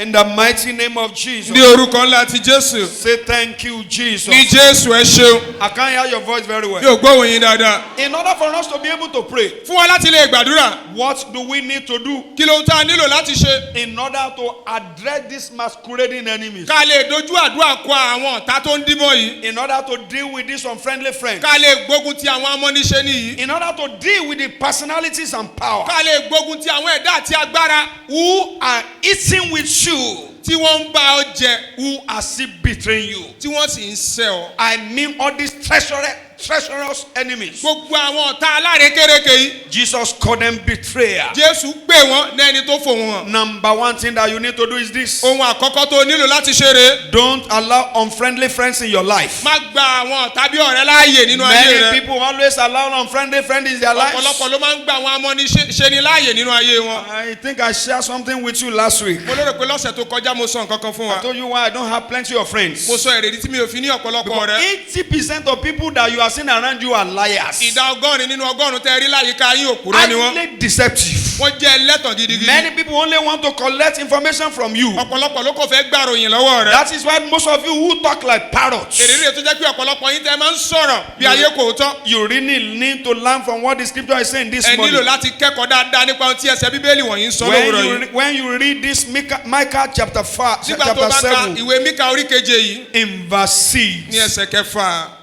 it says, ó ní for the son dishonored the father, nítorí ọmọ a máa ṣe àìbọ̀wọ̀ fún bàbá rẹ̀. daughter riseth up against a mother, ọmọbìnrin a máa dìde lòdì sí ìyá rẹ̀. the daughter-in-law riseth against the mother-in-law. aya sí ìyá ọkọ rẹ̀. A man foes of his own household. ọ̀tá ènìyàn ní àwọn ará ilé rẹ̀. Praise the name of the Lord. ẹ̀yin orúkọ Olúwa. But in verse 5, ṣùgbọ́n ní ẹsẹ̀ karùn-ún. he said, keep the door of your ó mouth ní pa ilẹ̀kùn ẹnu rẹ mọ́. from her that lieth in your bosom. kúrò lọ́dọ̀ ẹni tó ń sùn sí okùn àyà rẹ. If the scripture is warning you, bí bíbélì bá wá ń kìlọ̀ keep fún the ọ. door of your mouth. pa ilẹ̀kùn ẹnu rẹ It mọ́. means you should talk ó less. túmọ̀ sí pé má sọ̀rọ̀ jù. Stop talking like parrots. má máa sọ̀rọ̀ bí ayé kò tọ́. Don't have diarrhea of the mouth. má kàn máa sọ̀rọ̀ ṣáá. This morning, I pray, òwúrọ̀ yìí mo gbàdúrà. God will open your eyes of understanding ọlọ́run ó ṣí ojú òye rẹ. in the mighty name of ní Jesus. orúkọ ńlá ti Jésù. Somebody is not saying amen. ẹnì kan ṣàmì. What is it that you need to do? kí lóhun tó nílò láti ṣe. Refuse to be a loser kọ̀ láti jẹ́ ẹni tí ó pòfo in the battle of life. nínú ogun ayé. Many people have chosen to be a loser. ọ̀pọ̀lọpọ̀ ni wọ́n rò pé àwọn ti pòfo. There are losers in this world. àwọn tó pòfo ń bẹ láyé yìí. Physically, a man can lose. nípa tara èèyàn lè pòfo. Spiritually, a man can be a loser. nípa tẹ̀mí ènìyàn lè pòfo. So don't be a loser. torí náà má jẹ́ ẹni tí ó pòfo. One can be declared as a loser in the spiritual warfare. nínú ìgbé ayé ogun jíjà tẹ̀mí wọ́n lè pè ènìyàn lẹ́ni tó pòfo. And when you become a loser, nígbà tó o bá ti di ẹni tó pòfo. it means you become a casualty. ó túmọ̀ sí pé o di ẹni tó fara I'm praying pa. for 21 people ó today. gbàdúrà fún èèyàn mọ́kànlélógún The lónìí. agenda for the enemy for your household ètò ọ̀tá fún ìdílé rẹ. shall not be fulfilled over kò your ní life. ṣe lórí ayé rẹ. In the name of ní Jesus. orúkọ Jésù. What do you need to do, beloved? kí ló tó nílò láti ṣe olùfẹ́. To avoid this masquerading and unfriendly friends. yẹra fún àwọn ọ̀tá tó ń díbọ́ àwọn amọ́niṣe níwọ̀nyí. Stop eating the dining table of the enemies. dẹ́kun àti máa jẹun lórí tábìlì àwọn ọ̀tá. I was reading a small piece of information again last week. mo ń ka ìròyìn kan ní ọ̀sẹ̀ tó kọjá. Somebody was sending something like a joke. ẹnìkan sọ nǹkan bí àwàdà. He said, ó ní when your child bring iPhone to the house nígbà tọmọ rẹ bá gbé ẹ̀rọ alágbèéká iPhone wálé as a daughter, gẹ́gẹ́ bí ọmọbìnrin. iPhone. iPhone. I am not saying Chinese phone. No. wọn ò ní ti àwọn chinko o. Praise the name of the Lord. ẹ̀yin orúkọ Olúwa. And you say, wonderful, ó ní ìyanu. excellent. ó tayọ o. You didn't ask where he got the phone. ó She wá got the bèrè ibi phone. tó ti rí fóònù ọ̀hún. You only clap for her. iṣẹ́ ló kàn ń pàtẹ́wọ́ fún un. Now this one is making it very well. pé ayẹlẹ́ máa ń rí ṣe dáadáa. Powerful, hallelujah. hallelujah tó lágbára. But when the child now comes back again, ṣùgbọ́n nígbà tọmọ ẹ tó bá tún wá padà wálé. you are saying, where is this one from? oníbo lélẹ̀ tí mo lọ. What happened to you? ibo lélẹ̀ tí You must kí ló tell ṣẹlẹ̀ sí ọ. me. You started raking. ó wá bẹ̀rẹ̀ sí ní faraya. What you're supposed to have curbed ohun tó yẹ kó o ti kọ́kọ́ ṣe before it happened, kó o ti dẹ́bù rẹ̀ kó tó ṣẹlẹ̀. you refuse to do it. ó kọ̀ ó ṣe. Praise the name of the Lord. ẹ̀yin orúkọ Olúwa. There is a particular environment in this country agbègbè kan bẹ ní pàtó lórílẹ̀‐èdè yìí. where the mother will send even the daughter out. ibi tí ìyá gan yóò ti ọmọ jáde. Go and make money for us to be spending. lọ pa owó wá fún wa ká máa ná. So whatever happens, ohunkóhun tó bá wá ṣẹlẹ̀. in such a situation, nírú ipò báyìí. such a person irú onítọ̀hún. is eating on the dining table of the orí enemy. tábìlì ọ̀tá ló ti ń jẹun. Satan has no free gifts. Sátánì ò lẹ́bùn ọ̀fẹ́. Anything they give you, ohunkóhun tí wọ́n bá fún ọ. you must pay with interest. o gbọ́dọ̀ san padà pẹ̀lú There èlé. is nothing that is free kò sóhun tó jẹ́ ọ̀fẹ́. as far as Satan is kó concerned. ti kan Sátánì sí. If your child is being given a gift wọ́n bá fún ọmọ rẹ lẹ́bùn. that he cannot explain tí ò lè ṣàlàyé. and you are unable to investigate, tí wọn náà sì lè ṣèwádìí. it's a matter of time. yóò gbà ọ́ lákòókò. Praise the name of the Láìpẹ́ Lord. ni, ẹ̀yin It's just orúkọ a Olúwa. matter of time. láìpẹ́ rárá ni. I pray for you. mo gbàdúrà fún ọ. Evil will not be your portion. ibi ò ní jẹ́ pin rẹ. In the mighty name of Jesus. ní orúkọ ńlá ti Jésù. What do you need to do, beloved, kí ló ń tó nílò láti ṣe olùfẹ́. in order to deal with this kó situation? tó gbógun ti ipò yìí. Resist Satan with every pint of your blood. dojú ìjà kọ Sátánì pẹ̀lú Resist gbogbo him. ẹ̀jẹ̀ rẹ. When you resist the enemy, nígbà tó bá dojú ìjà kọ ọ̀tá. he will flee from you. yóò sá fún ọ. Don't give too much information. má fi ìròyìn púpọ̀ lẹ̀ jù. Some people, àwọn kan they have no information to give you. wọn ò ní ìròyìn kan láti fi fún They ọ. will just be using what to extract what from you. wọn kàn máa fi ọgbọ́n gba ọ̀rọ̀ lọ́wọ́ rẹ ni. And when your brain is not really very, very active, nígbà tí ọpọlọ rẹ ò bá sì pé dáadáa. you start talking like parrots. ó máa sọ̀rọ̀ bí ayé kò Cho, tọ́. cho, cho, cho, cho, cho, cho, cho. cho. When you finish, nígbà tó bá wá parí. you'll be expecting response from him too. ó máa retí kónítọ̀hún náà ó sọ̀rọ̀ fún You were ọ. expecting her too to be talking. ó máa retí pé kónítọ̀hún náà máa dọ̀rọ̀ lẹ̀. See, we change the topic entirely yóò yí àkọ́rí ọ̀hún padà pátápátá. because he knows you are a fool. nítorí ó mọ̀ pé ọ̀dẹ̀ ni ó. All he needs from you, he has gotten. ohun gbogbo tó nílò lọ́dọ̀ rẹ ó ti rí gbà. Praise the name of the Lord. ẹ̀yin orúkọ Olúwa. You need to be a little clever now. o nílò láti gbọ́n díẹ̀ báyìí. Government cannot help you again. No. ìjọba ò lè ràn ọ́ lọ́wọ́ mọ́ o. So it is you that you need to help ìwọ yourself. fúnra rẹ báyìí ló nílò láti rọra rẹ lọ́wọ́. Anybody asking you where you are going, bẹ́nikẹ́ni bá ń bi ọ́ léèrè kí n bó ló ń lọ. be sure that he's actually asking you where you are going. rí i dájú pé lóòótọ́ ló ń bi ọ́ léèrè pé bó ló ń lọ. Anyone saying, what are you doing tomorrow? ẹnikẹ́ni tó bá ń bi ọ́ léèrè pé kí ló ń tó ń ṣe lọ́la. Be sure he's honest about the question he's asking rí i you. dájú pé ìbéèrè olóòótọ́ ló ń bi ọ́. A man many years ago happens to be my friend. lọ́pọ̀lọpọ̀ ọdún sẹ́yìn ọkùnrin kan jẹ́ ọ̀rẹ́ mi. In fact, a good very friend of me, he was my client as well. kódà ọ̀rẹ́ mi tó dáa ni tó sì ń gbéṣẹ́ fún wa. This old man died around this COVID period. bàbá yìí kú lákòókò àrùn covid yìí. He was buried during that COVID period. àkókò igan náà ni wọ́n sin. Praise the name of the Lord. ẹ̀yin orúkọ Olúwa. Hallelujah. hallelujah. Whenever this man is coming from abroad, ìgbà yòówù tó bá ń tìlú òyìnbó bọ̀. he will not inform the driver. kò ní fi tó awakọ̀ rẹ̀ He létí. will not inform anybody. kò ní fi tó ẹnikẹ́ni létí. When he gets to the airport, nígbà tó bá dé ibùdókọ̀ bàálù. he's ready to spend the next 3 hours. ó ṣetán láti lo wákàtí mẹ́ta tó kàn. He now start calling them. yóò wá bẹ̀rẹ̀ sí ní pè wọ́n. So person, ẹni báyìí báyìí. where are you? ibo ló wà. I am now at airport. mo ti wà ní ibùdókọ̀ bàálù o. Bring the vehicle and start coming. máa gbé ọkọ̀ bọ̀ wá gbé mi. Because he doesn't believe them. torí kò gbà wọ́n gbọ́. One day, I now asked the Oga, ọjọ́ kan mo wá béèrè lọ́wọ́ ọ̀gá. because we are meant to be at a place. torí ó yẹ ká jọ wà níbì kan ni. We had to get there before he started calling the driver. a sì ní láti débẹ̀ kó tó bẹ̀rẹ̀ sí ní pe awakọ̀ I rẹ̀. said, this journey will have been faster. mo Oh. ní ìrìn àjò yìí ò bá ti yá wa o. If you have made proper arrangement with the tó bá yẹ pé driver. ẹ ti ṣètò tó pẹ̀lú awakọ̀ yín ni. He said, Remy, ó ní ààrẹ mi. hey, Ee, you don't know anything. ẹ tí ì mọ nǹkan kan. I don't tell anybody, even my driver. o kì í sọ fẹ́ ẹnikẹ́ni kó dá awakọ̀ mi. Nobody knows my movement. kò Oh. sẹ́ni tó mọ bí mo ti ń rìn o. We will enter into the vehicle a ó jọ wọnú ọkọ̀. before the driver will know where we are going. kí awakọ̀ tó mọ ibi tí mò ń lọ. I say, your driver. mo ní awakọ̀ yín. How can you, your driver?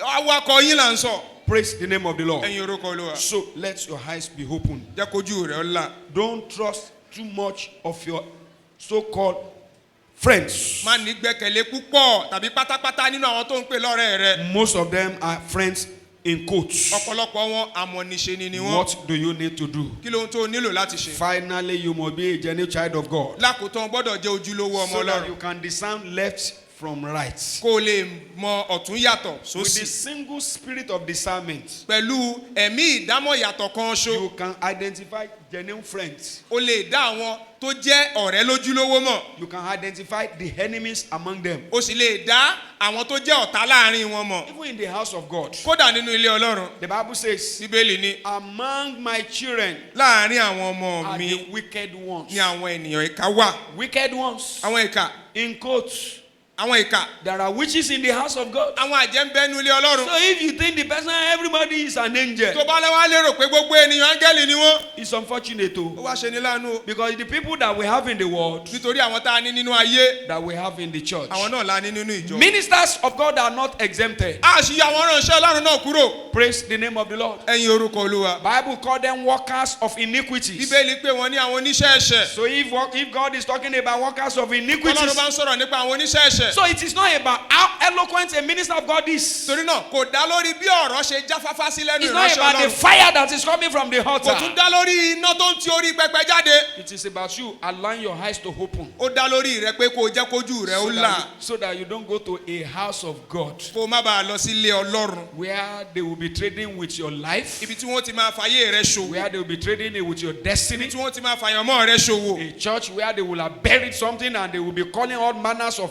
things. Ìjọ tí wọ́n ti rí nǹkan mọ́lẹ̀ tí wọ́n sì máa pe onírúurú nǹkan bẹ̀.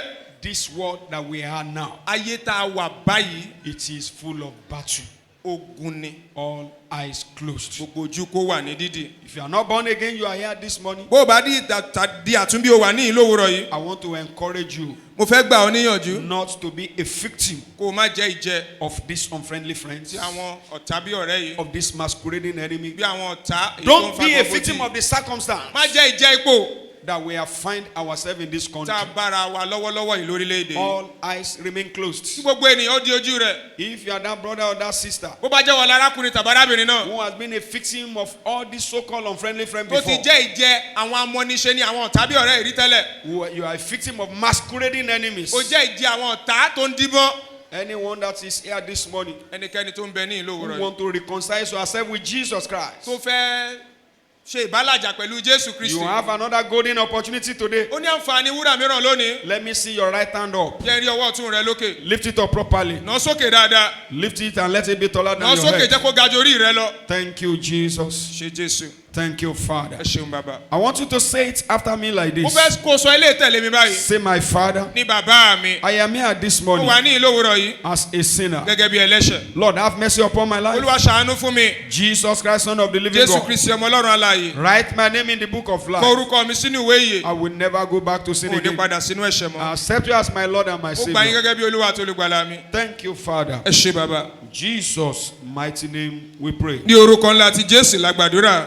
A powerful amen. Àmì tó lágbára. If you have just said that short prayer with me, Tó o bá ṣẹ̀ sọ àdúrà kúkúrú yìí pẹ̀lú I mi. decree by the decree of Mo heaven, pàṣẹ nípa àṣẹ ọ̀run. by the mercies of the Almighty, Nípa àánú Olódùmarè. the decision you have taken this morning, Ìpinnu tó o ti ṣe lónìí. it will not work against Kò you. ní ṣiṣẹ́ lòdì sí ọ. In the mighty name of Jesus. Ní orúkọ ńlá ti The Jésù. Lord will move you from glory to glory. Olúwa ó sún ọ láti inú ògo sínú In ògo. the mighty name of Ní Jesus. orúkọ ńlá ti Jésù. Say thank you, Father. Ní bàbá ẹ ṣeun. In Jesus' mighty name we have prayed. Ní orúkọ ńlá ti Jésù la gbàdúrà. Please rise to your feet. Ẹ jọ̀wọ́ ẹ dìde dúró. Rise to your feet. Ẹ dìde dúró. I want you to pray these 2 or 3 prayers. Mo fẹ́ kẹ́ gbàdúrà méjì sí mẹ́ta yìí. Even if it doesn't concern you, Kódà bí ò bá kàn yín. I want to encourage you Mo fẹ́ gbà yín níyànjú. that you too you should pray Pé it kẹ́yìn náà gbà á. as others will be praying it. Bí àwọn tó kù ó ṣe máa gbà á. Say every masquerading power Gbogbo agbára tó ń díbọ́. used by the enemy Èyí tí ọ̀tá ń lò to confuse me. láti mú rúdurùdu bá mi. Can you say it again? Sọ lẹ́ẹ̀kan sí. In the battle of life. Nínú ogun ayé. Can you say it all together? Gbogbo rẹ̀ papọ̀.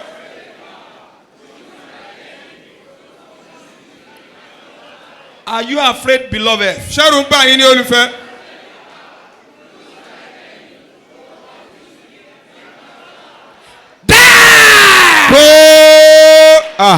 Bẹ́ẹ̀ni. Masquerading power Agbára tó ń díbọ́. used by the enemy Tí ọ̀tá ń lò to confuse me. láti kó rúdurùdu In bá the mi. battle of life, Lógun ayé. die by fire. Kóde pa iná. Die by fire. Kóde pa iná. Die by fire. Kóde pa iná. Bẹ́ẹ̀ni. You better pray for yourself. ó jẹ́ gbàdúrà fúnra rẹ̀. Let the masquerading power jẹ́ kí agbára tó ń díbọ́n used by the enemy tí ọ̀tá ń lò to confuse me láti kó rúdurùdu bá in mi the battle of life, lójú ogun ayé die by fire. kó nípa iná Die by fire. kó nípa iná Die by kó fire. nípa iná Die by kó fire. nípa iná Die by kó fire. nípa iná Die by kó fire. nípa iná Die by kó fire. nípa iná. Pray this prayer, beloved. gbàdúrà yóò olùfẹ́ Masquerading power agbára tó ń díbọ́n used by the enemy tí ọ̀tá ń lò to confuse me láti kó rúdurùdu bá in mi the battle of life. lójú ogun ayé Die by fire. kó nípa iná.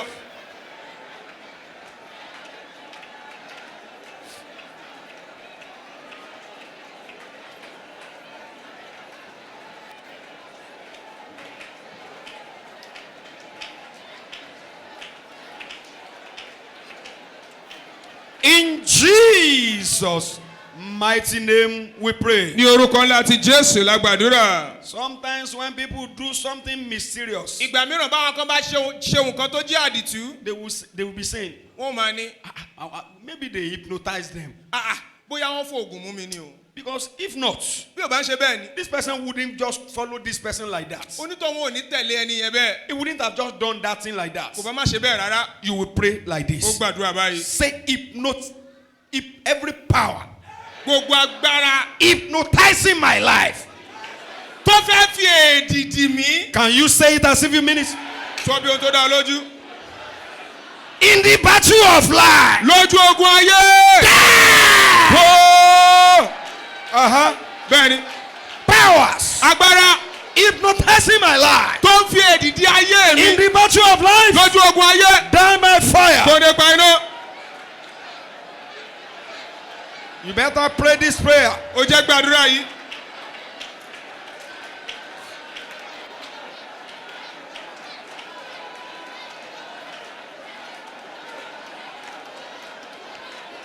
In Jesus' mighty name we pray. ní orúkọ ńlá ti Jésù la gbàdúrà. I want a sister to pray this one. ó fẹ́ kárábìnrin kan gba ilé. Say it better than the way you prayed the first two. sọ dáadáa ju bó ṣe gbà tàkọ́kọ́ lọ. Say every agenda of the enemy. gbogbo ètò ọ̀tá. Say it as if you mean it. sọ bí ohun tó dá ọ lójú. To make me a casualty this year láti ṣe mí lẹ́ni tí ó fara pa lọ́dún yìí. in the battle of life. lójú ogun ayé. Can you say it as if you mean it? sọ bí ohun tó dá ọ lójú.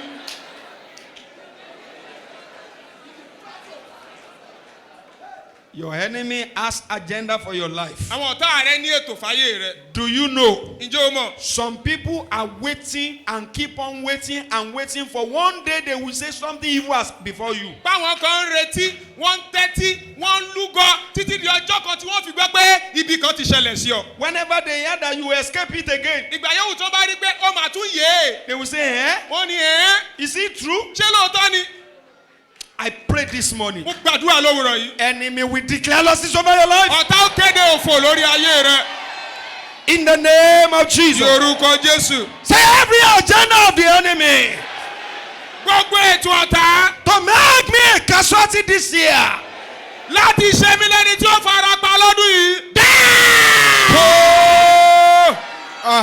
bẹ́ẹ̀ni Let the agenda of the enemy gbogbo ètò ọ̀tá over the affairs of my life lórí ọ̀rọ̀ ayé mi to make me a casualty láti ṣe mí lẹ́ni tí ó fara pa in the battle of life this lójú year. ogun ayé lọ́dún yìí. Die by fire. kò ní pa iná. Let the agenda be exposed. jẹ́ kí ètò yìí káṣírí Be rẹ̀ exposed. tú káṣírí Be rẹ̀ tú exposed. káṣírí rẹ̀ Be tú exposed. káṣírí rẹ̀ Be tú exposed. káṣírí rẹ̀ tú Be exposed. káṣírí rẹ̀ tú Be exposed. káṣírí rẹ̀ tú Be exposed. káṣírí rẹ̀ tú Be exposed. káṣírí rẹ̀ tú Be exposed. káṣírí rẹ̀ tú Be exposed. káṣírí rẹ̀ tú. bẹ́ẹ̀ni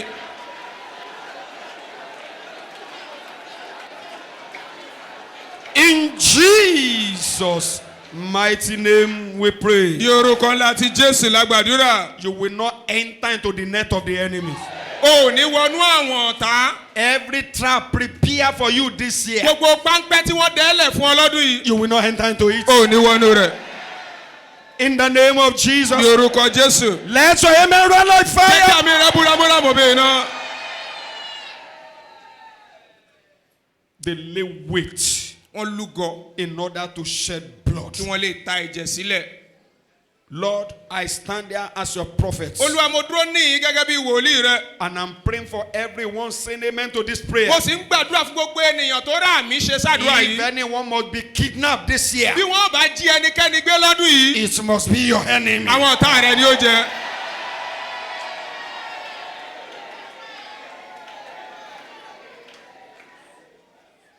I'm still praying for so many people here this mo sì morning. ń gbàdúrà fọ́pọ̀lọpọ̀ ènìyàn ní ìlówùrọ̀ yìí. If anyone need to cry before the end of this bí year, ẹnikẹ́ni ó bá sunkún kọ́dún yìí tó parí. if your 7 amen will be super and dynamic, bí àmì méje rẹ ó bá rinlẹ̀ tí ó sì ní. he shall be your enemy. àwọn ọ̀tá rẹ ni ó jẹ.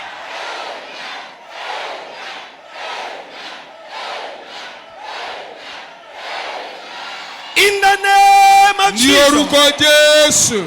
Say thank you, ní Jesus. jésù ẹ ṣé o. Say it in your own language. sọ lédè rẹ. A clap offering to the King of Kings. ọrẹ àtẹ́wọ́ fọ́ba àwọn ọba. Please, let's be seated. ẹ jọ̀wọ́ ẹ jẹ́ á jókòó.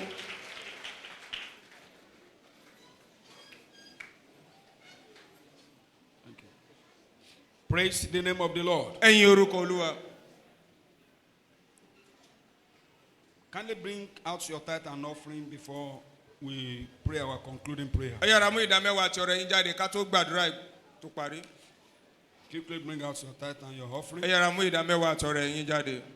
Let's pray on them. ẹ jẹ́ á gbàdúrà sí. Father, we want to thank you because of all this tithe and offering. bàbá dúpẹ́ lọ́wọ́ yín fún gbogbo ọrẹ àti ìdá mẹ́wàá yìí. Lord, we give you praise. olúwa yìn We give you honor. apọ̀lá fún yín. In the mighty name of ní Jesus. orúkọ ńlá ti jésù. Lord, we commit all this tithe and offering into your hands. olúwa fi gbogbo ìdá mẹ́wàá àti ọrẹ ilé yín Lay your lọ́wọ́. hands upon them. ẹ dáwọ́ yín lé wọn. Grant us unbelievable open heaven ẹ fún wa ní ọ̀run tó ṣí. on account of this tithe and offerings in our hands. látàrí ìdá mẹ́wàá àti ọrẹ yìí lọ́wọ́ wa. Thank you, Father. ẹ ṣé bàbá. Lord, we are using this tithe and offering as a point of contact olúwa ń lo ọrẹ àti ìdá mẹ́wàá yìí gẹ́gẹ́ bí ibi to as ìbápàdé. many that are believing God for open fún heaven iye àwọn ènìyàn tó financially. ń gba ọlọ́run gbọ́ fún ọ̀run ṣíṣí nínú ìṣúná wọn. Receive the anointing of breakthrough ẹ gba ìfòróróyìn àlùyọ. in the name of ní Jesus. orúkọ jésù. Thank you, ẹ Father. ṣé bàbá. Jesus' mighty name we pray. ní orúkọ ńlá ti jésù lágbàdúrà. Praise the name of the Lord. ẹ̀yin orúkọ olúwa.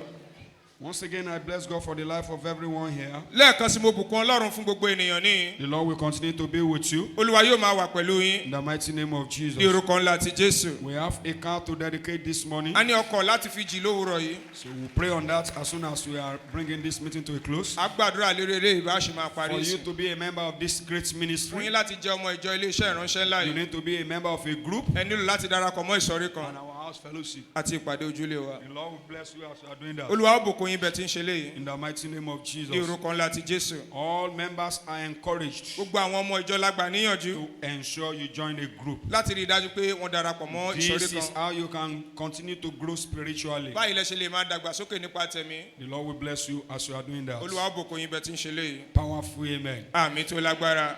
Don't forget, Tuesday is our next Bible studies. ẹ má gbàgbé pé ọjọ́ tuesday ni ẹ̀kọ́ bíbélì wa. 5:30 p.m. in the evening. aago 5:00 àbọ̀ ìrọ̀lẹ́. Ensure you join us in our spiritual clinic ẹ rí i dájú pé ẹ darapọ̀ mọ́ wa nínú ilé ìwòsàn so tẹ̀mí that you wa. can grow kí ẹ spiritually. lè máa dàgbà nípa tẹ̀mí. Look at every one of us here this morning. ẹ wo gbogbo wa ní ìlú òwúrọ̀ yìí. It's good to be in the presence of the ó Lord dára láti máa wà níwájú to olúwa. learn about the Word of God. láti máa kọ́ nípa So ọ̀rọ̀ let's ọlọ́run. always attend Tuesday service as well, ẹ jẹ́ ká máa wá sí ìpàdé ọjọ́ tuesday náà. where we can grow spiritually. níbi tá a ti lè dàgbà nípa tẹ̀mí. This coming Thursday is our manna water service. Ọjọ́- Wednesday is our manna water service, wednesday tó ń bọ̀ ní ìsìn omi mánà. where our Father and the Lord will be ministering to us from the ibi tí international bàbá wa ní headquarters. olúwa yóò ti máa ṣiṣẹ́ ìránṣẹ́ láti olú ìyá àjọ wa I wá. want to encourage every one of ó us fẹ́ gba gbogbo wa níyànjú. to ensure we join us in this prayer ká rí i meeting. dájú pé a darapọ̀ mọ́ wa nínú ìpàdé àdúrà yìí. The meeting starts 4:30 p.m.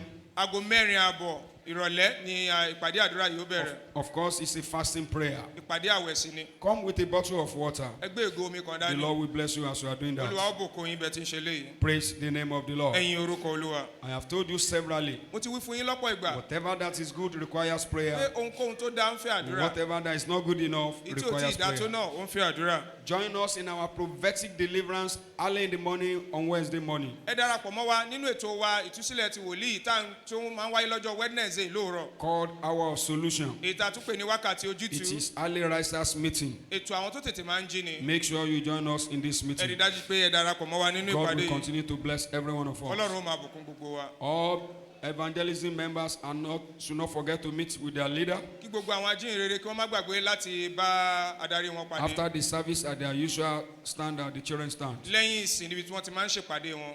Praise the name of the Lord. ẹ̀yin orúkọ Olúwa.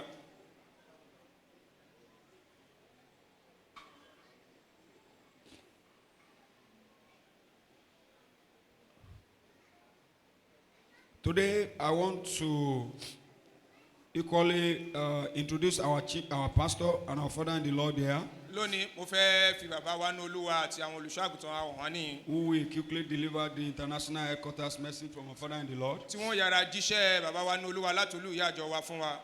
Praise the name of the Lord. ẹ̀yin orúkọ Olúwa. Again, those who are here for the first time, lẹ́ẹ̀kan sí àwọn tí wọ́n ń bẹ ní ìfún ìgbà àkọ́kọ́. wherever you are seated, ibikíbi tẹ́ ẹ bá jókòó sí. please, I beg you in the name of your maker, Ẹ jọ̀ọ́, mo bẹ̀ yín ní just orúkọ identify Ẹlẹ́dàá by yín. waving your right hand anywhere you are. ẹ jẹ́ àdá yín mọ̀ nípa nínú ọwọ́ yín Just sókè wave it properly. I'm Tẹ́ ẹ bá coming here gbé for wá. the first time. I'm ìgbà worshiping here àkọ́kọ́ mi for the rèé first mo ń time. jọ́sìn ní ìfún ìgbà àkọ́kọ́. Please wave your hand properly. ẹ jọ̀wọ́ ju ọwọ́ yín sókè dáadáa. Anywhere you are seated. níbikíbi tẹ́ ẹ bá gbé jókòó sí. God bless you Ọlọ́run ó bùkún yín. as you are doing that. bẹ́ẹ̀ ti ń ṣe léyìí. All those who are very close to them, gbogbo àwọn tí wọ́n jókòó sí mọ́. please, I beg you in the name of your ẹ maker, jọ̀wọ́ mo bẹ̀ yín ní orúkọ Ẹlẹ́dàá yín. greet them warmly wherever they ẹ are. fọ̀yàyà kí wọ́n káàbọ̀ níbikíbi And tí I wọ́n bá want gbé to wá. encourage you, mo fẹ́ gbà yín níyànjú. just take your bag ẹ gbé báàgì yín and your Bible. àti bíbélì yín. Come and join our brethren at the back ẹ here. wá darapọ̀ mọ́ àwọn ará wa níwájú níyìn. Come and join them here. ẹ wá darapọ̀ mọ́ wọn The níyìn. Lord will bless you as you are doing Olúwa that. bùkún yín bẹ́ẹ̀ ti ń ṣe léyìí. Praise the name of the Lord. ẹ̀yin orúkọ Olúwa. A powerful hallelujah. hallelujah tó lágbára. Again, we are pleased to inform you that somebody gave us 1 million naira during the week lẹ́ẹ̀kan sí inú wa dùn láti fi tó wa létí pé ẹnìkan fún wa ní mílíọ̀nù kan náírà láàrin ọ̀sẹ̀ in continuation of what we are doing here. nínú ìtẹ̀síwájú fúnṣẹ́ Ọlọ́run tá à ń ṣe níyìn. I want all of us to join our hands together in prayer mo fẹ́ kí gbogbo wa fọwọ́ ká sowọ́ papọ̀ and, nínú àdúrà. ask God to continue to bless the person. ká ní kí Ọlọ́run máa bùkún onítọ̀hún. Ask the Lord to open the heaven of the sister ká ní kí Ọlọ́run kó ṣí ọ̀run arábìnrin náà. and make way for her kí Olúwa sì lànà fún wọn. where there seems to be no way. ibi tó dàbí pé kò sí ọ̀nà. Open your mouth and begin to pray for this. ẹ lanu sister. kẹ́ bẹ̀rẹ̀ sí ní gbàdúrà fún wọn.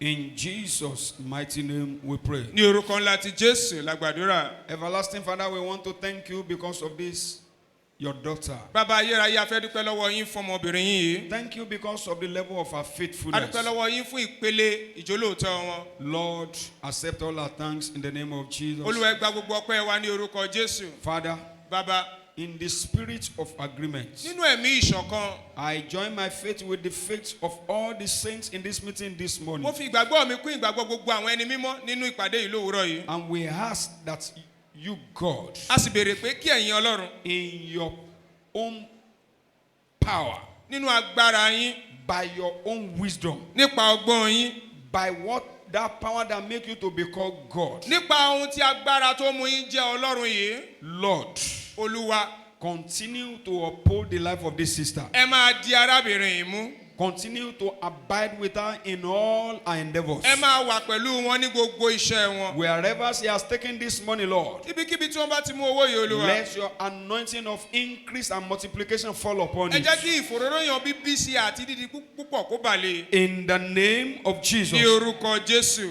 Father, I pray, bàbá mo gbàdúrà. evil will not befall her. ibi ò ní ṣubú lù wọ́n. She will not die suddenly. wọn ò ní kú lójijì. Sickness will never be her portion. àìsàn ò ní jẹ́ pín wọn. She will live to eat the fruit of her labor. ó gbé láti jẹ èrè. In the name of ní Jesus. orúkọ Jésù. Thank you, Father. ẹ ṣé bàbá. In Jesus' mighty name we pray. ní orúkọ ńlá ti Jésù la gbàdúrà. A powerful amen. àmì tó lágbára. So let's quickly listen to our Father in the Lord for just 1 minute. ẹ jẹ́ àtẹ́tíbọ̀ bàbá wa ní Olúwa fún ìṣẹ́jú kan. Just to tell us a little about this school Láti called sọ díẹ̀ nípa ilé ìwé Mountain fún Top wa. International Bible College. Thank you, sir. Pastor.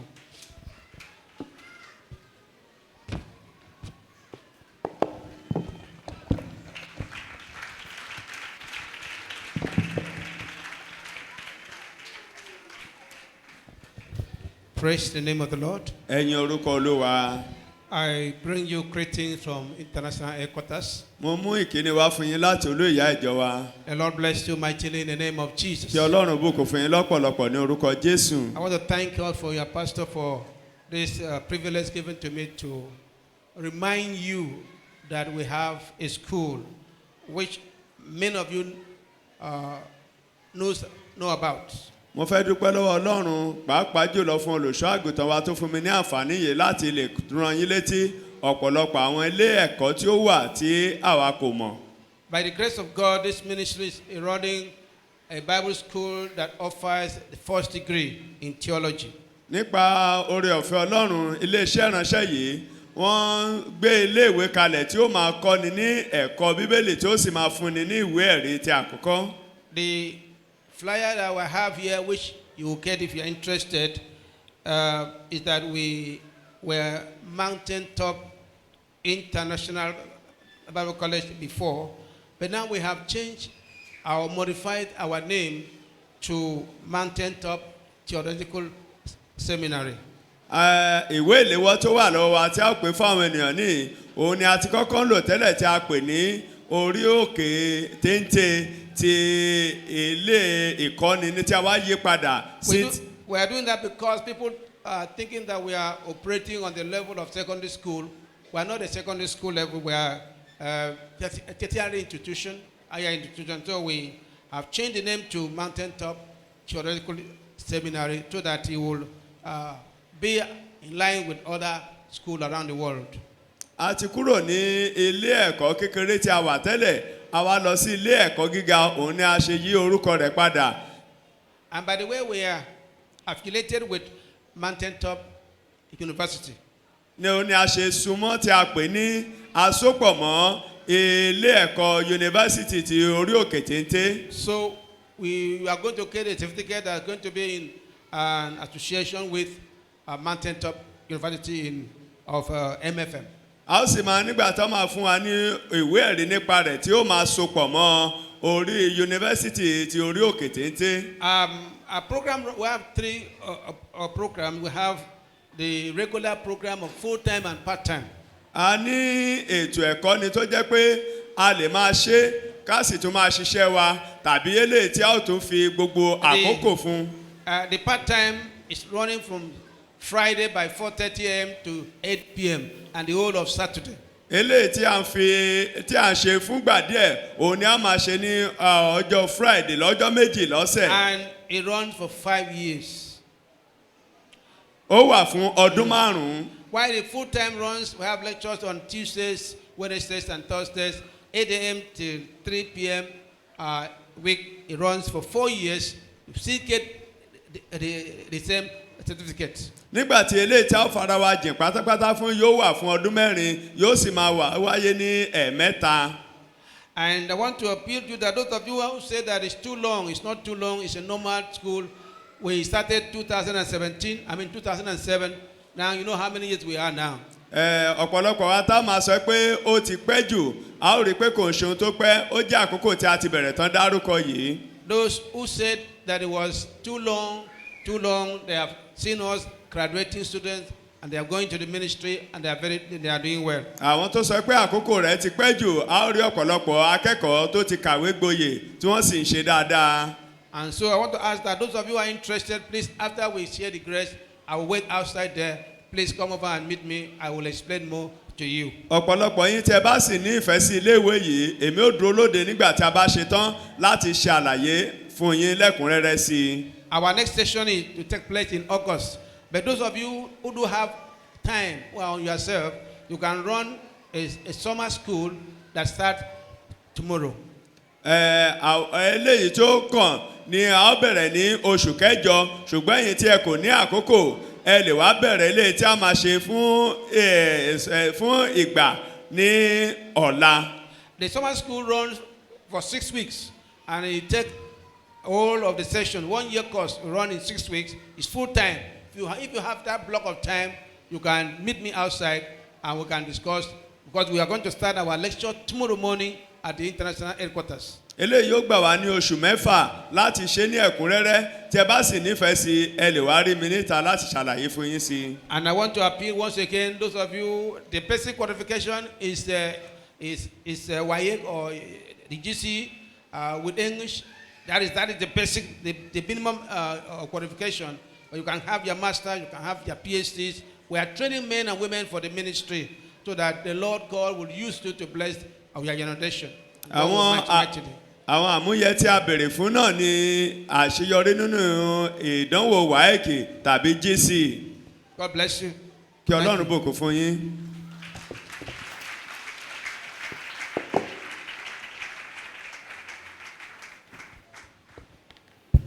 Igbo Kweno. Igbo Kweno. I can't hear you very well. Igbo Kweno. Kedu. Kedu. Kedu makandu no. Arikunya. Kedu makadigi. Kedu makawunyegi. Dalu. Don't forget our meeting, after service, at the children's stand. Amen. àmín. Let's quickly point our hands to this car key. ẹ já náwó wá sí kọ́kọ́rọ́ ọkọ̀ yìí. Begin to prophesy upon it. bẹ̀rẹ̀ sí ní sọ tẹ́lẹ̀ lẹ̀. Speak good things upon it. ẹ sọ̀rọ̀ ohun rere sí i.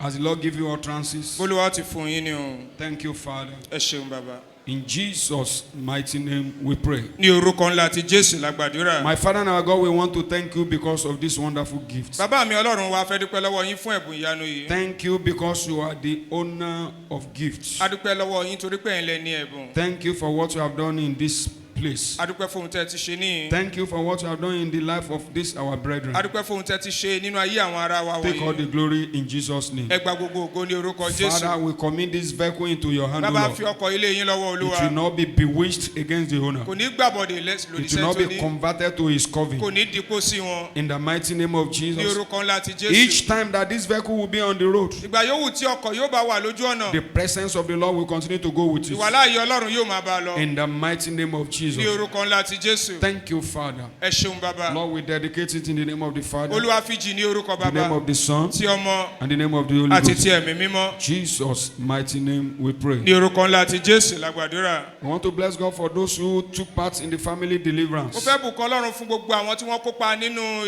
ètò ìtúsílẹ̀ tìdílé. Your deliverance shall be permanent. ìtúsílẹ̀ yín yóò jẹ́ bántálẹ́. In the mighty name of ní Jesus. orúkọ ńlá ti jésù. Let's rise to our feet ẹ já dìde dúró. while we bring out our oil nígbà tí a ó gbé òróró wa jáde. as we pray on it. bá ti gbàdúrà sí i. Father, we thank you because of this anointing oil. bàbá dúpẹ́ lọ́wọ́ yín fún òróró yìí. I pray by your power and by your spirit. mo gbàdúrà nípa agbára nípa ẹ̀mí yín. Let this oil become the oil of kí power. òróró yìí di òróró agbára. Let it become the oil of fire. jẹ́ kó di òróró iná. Let it become the oil of lifting. jẹ́ kó di òróró Let it ìgbésókè. become the oil of jẹ́ testimony. kó di òróró In ẹ̀rí. the name of ní Jesus. orúkọ jésù. As you put this oil upon your head, bó ti ń ta òróró ìlera rẹ lórí. the Lord lifts you up. olúwa kó gbé ọgbà. The glory of the Lord will be made manifest kí upon you. ògo olúwa farahàn lórí rẹ. And you begin to move from glory to ó sì glory. bẹ̀rẹ̀ sí ní rìn láti inú ògo In sínú the name ògo. of Jesus. ní orúkọ jésù. Be blessed beyond measure. jẹ́ alábòkú fún ju èrò rẹ lọ. The Lord make his face to shine upon your kí olúwa life. mú kí ìmọ́lẹ̀ rẹ ó tàn sí ọ lára. He shall be gracious over your yóò life. jẹ́ olóore ọ̀fẹ́ sí ọ. In the mighty name of ní Jesus. orúkọ ńlá ti jésù. This week will be your week. ọ̀sẹ̀ yìí yóò jọ́sẹ̀ rẹ. To be your week of power. yóò jẹ́ ọ̀sẹ̀ agbára. Your week of favor. ọ̀sẹ̀ ojú rere rẹ. Your week of lifting. ọ̀sẹ̀ ìgbésókè rẹ. In the name of ní Jesus. orúkọ jésù. As you go and possess all your bó o ti ń lọ possessions. lọ gba gbogbo ìní rẹ. In the name of the ní Father. orúkọ bàbá. In the name of the Son. ní orúkọ ọmọ. In the name of the Holy ní Ghost. orúkọ ẹ̀mí mímọ́. Can I hear your 7 amen? àmì méje.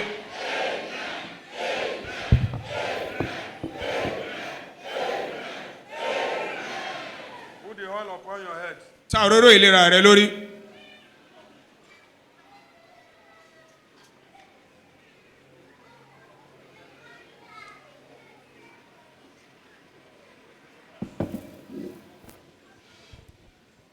Let us share the grace in fellowship. ẹ jájọ jùmọ̀ sórí ọ̀fẹ́. The grace Orí of ọ̀fẹ́ our Lord Jésù Jesus Kristo Olúwa wa. Christ, the Ìfẹ́ mímọ́ love ti of Ọlọ́run. God, and the Ìdàpọ̀ sweet ti ẹ̀mí fellowship mímọ́. of the Holy Tó Spirit sọ̀kalẹ̀ be kí with bá wa us gbé now and láti láti forevermore. láéláé. Amen. Surely, Nítòótọ́, goodness ìrẹ̀ and the àtàánú yóò mercies máa of tọ̀ the wá Lord lẹ́yìn. shall follow us Ní all ọjọ́ the days ayé of wa our gbogbo. lives, and Àwọn we sì shall máa dwell gbé in the Olúwa house of láé the Lord forever and láéláé. ever. Amen. Before we shout our hallelujah, ká tó kí hallelujah wa. second service starts immediately. ìsìn kejì bẹ̀rẹ̀ lójú ẹsẹ̀. Please endeavor to leave the congregation for them. ẹ já gbìyànjú kí a fi gbogbo 7 ilẹ̀ fún powerful wọn. hallelujah. Let's go. hallelujah méje tó lágbára. Hallelujah. Hallelujah. Hallelujah. Hallelujah. Hallelujah. Hallelujah. Have a great week. Ẹni ọ̀sẹ̀ ìyanu.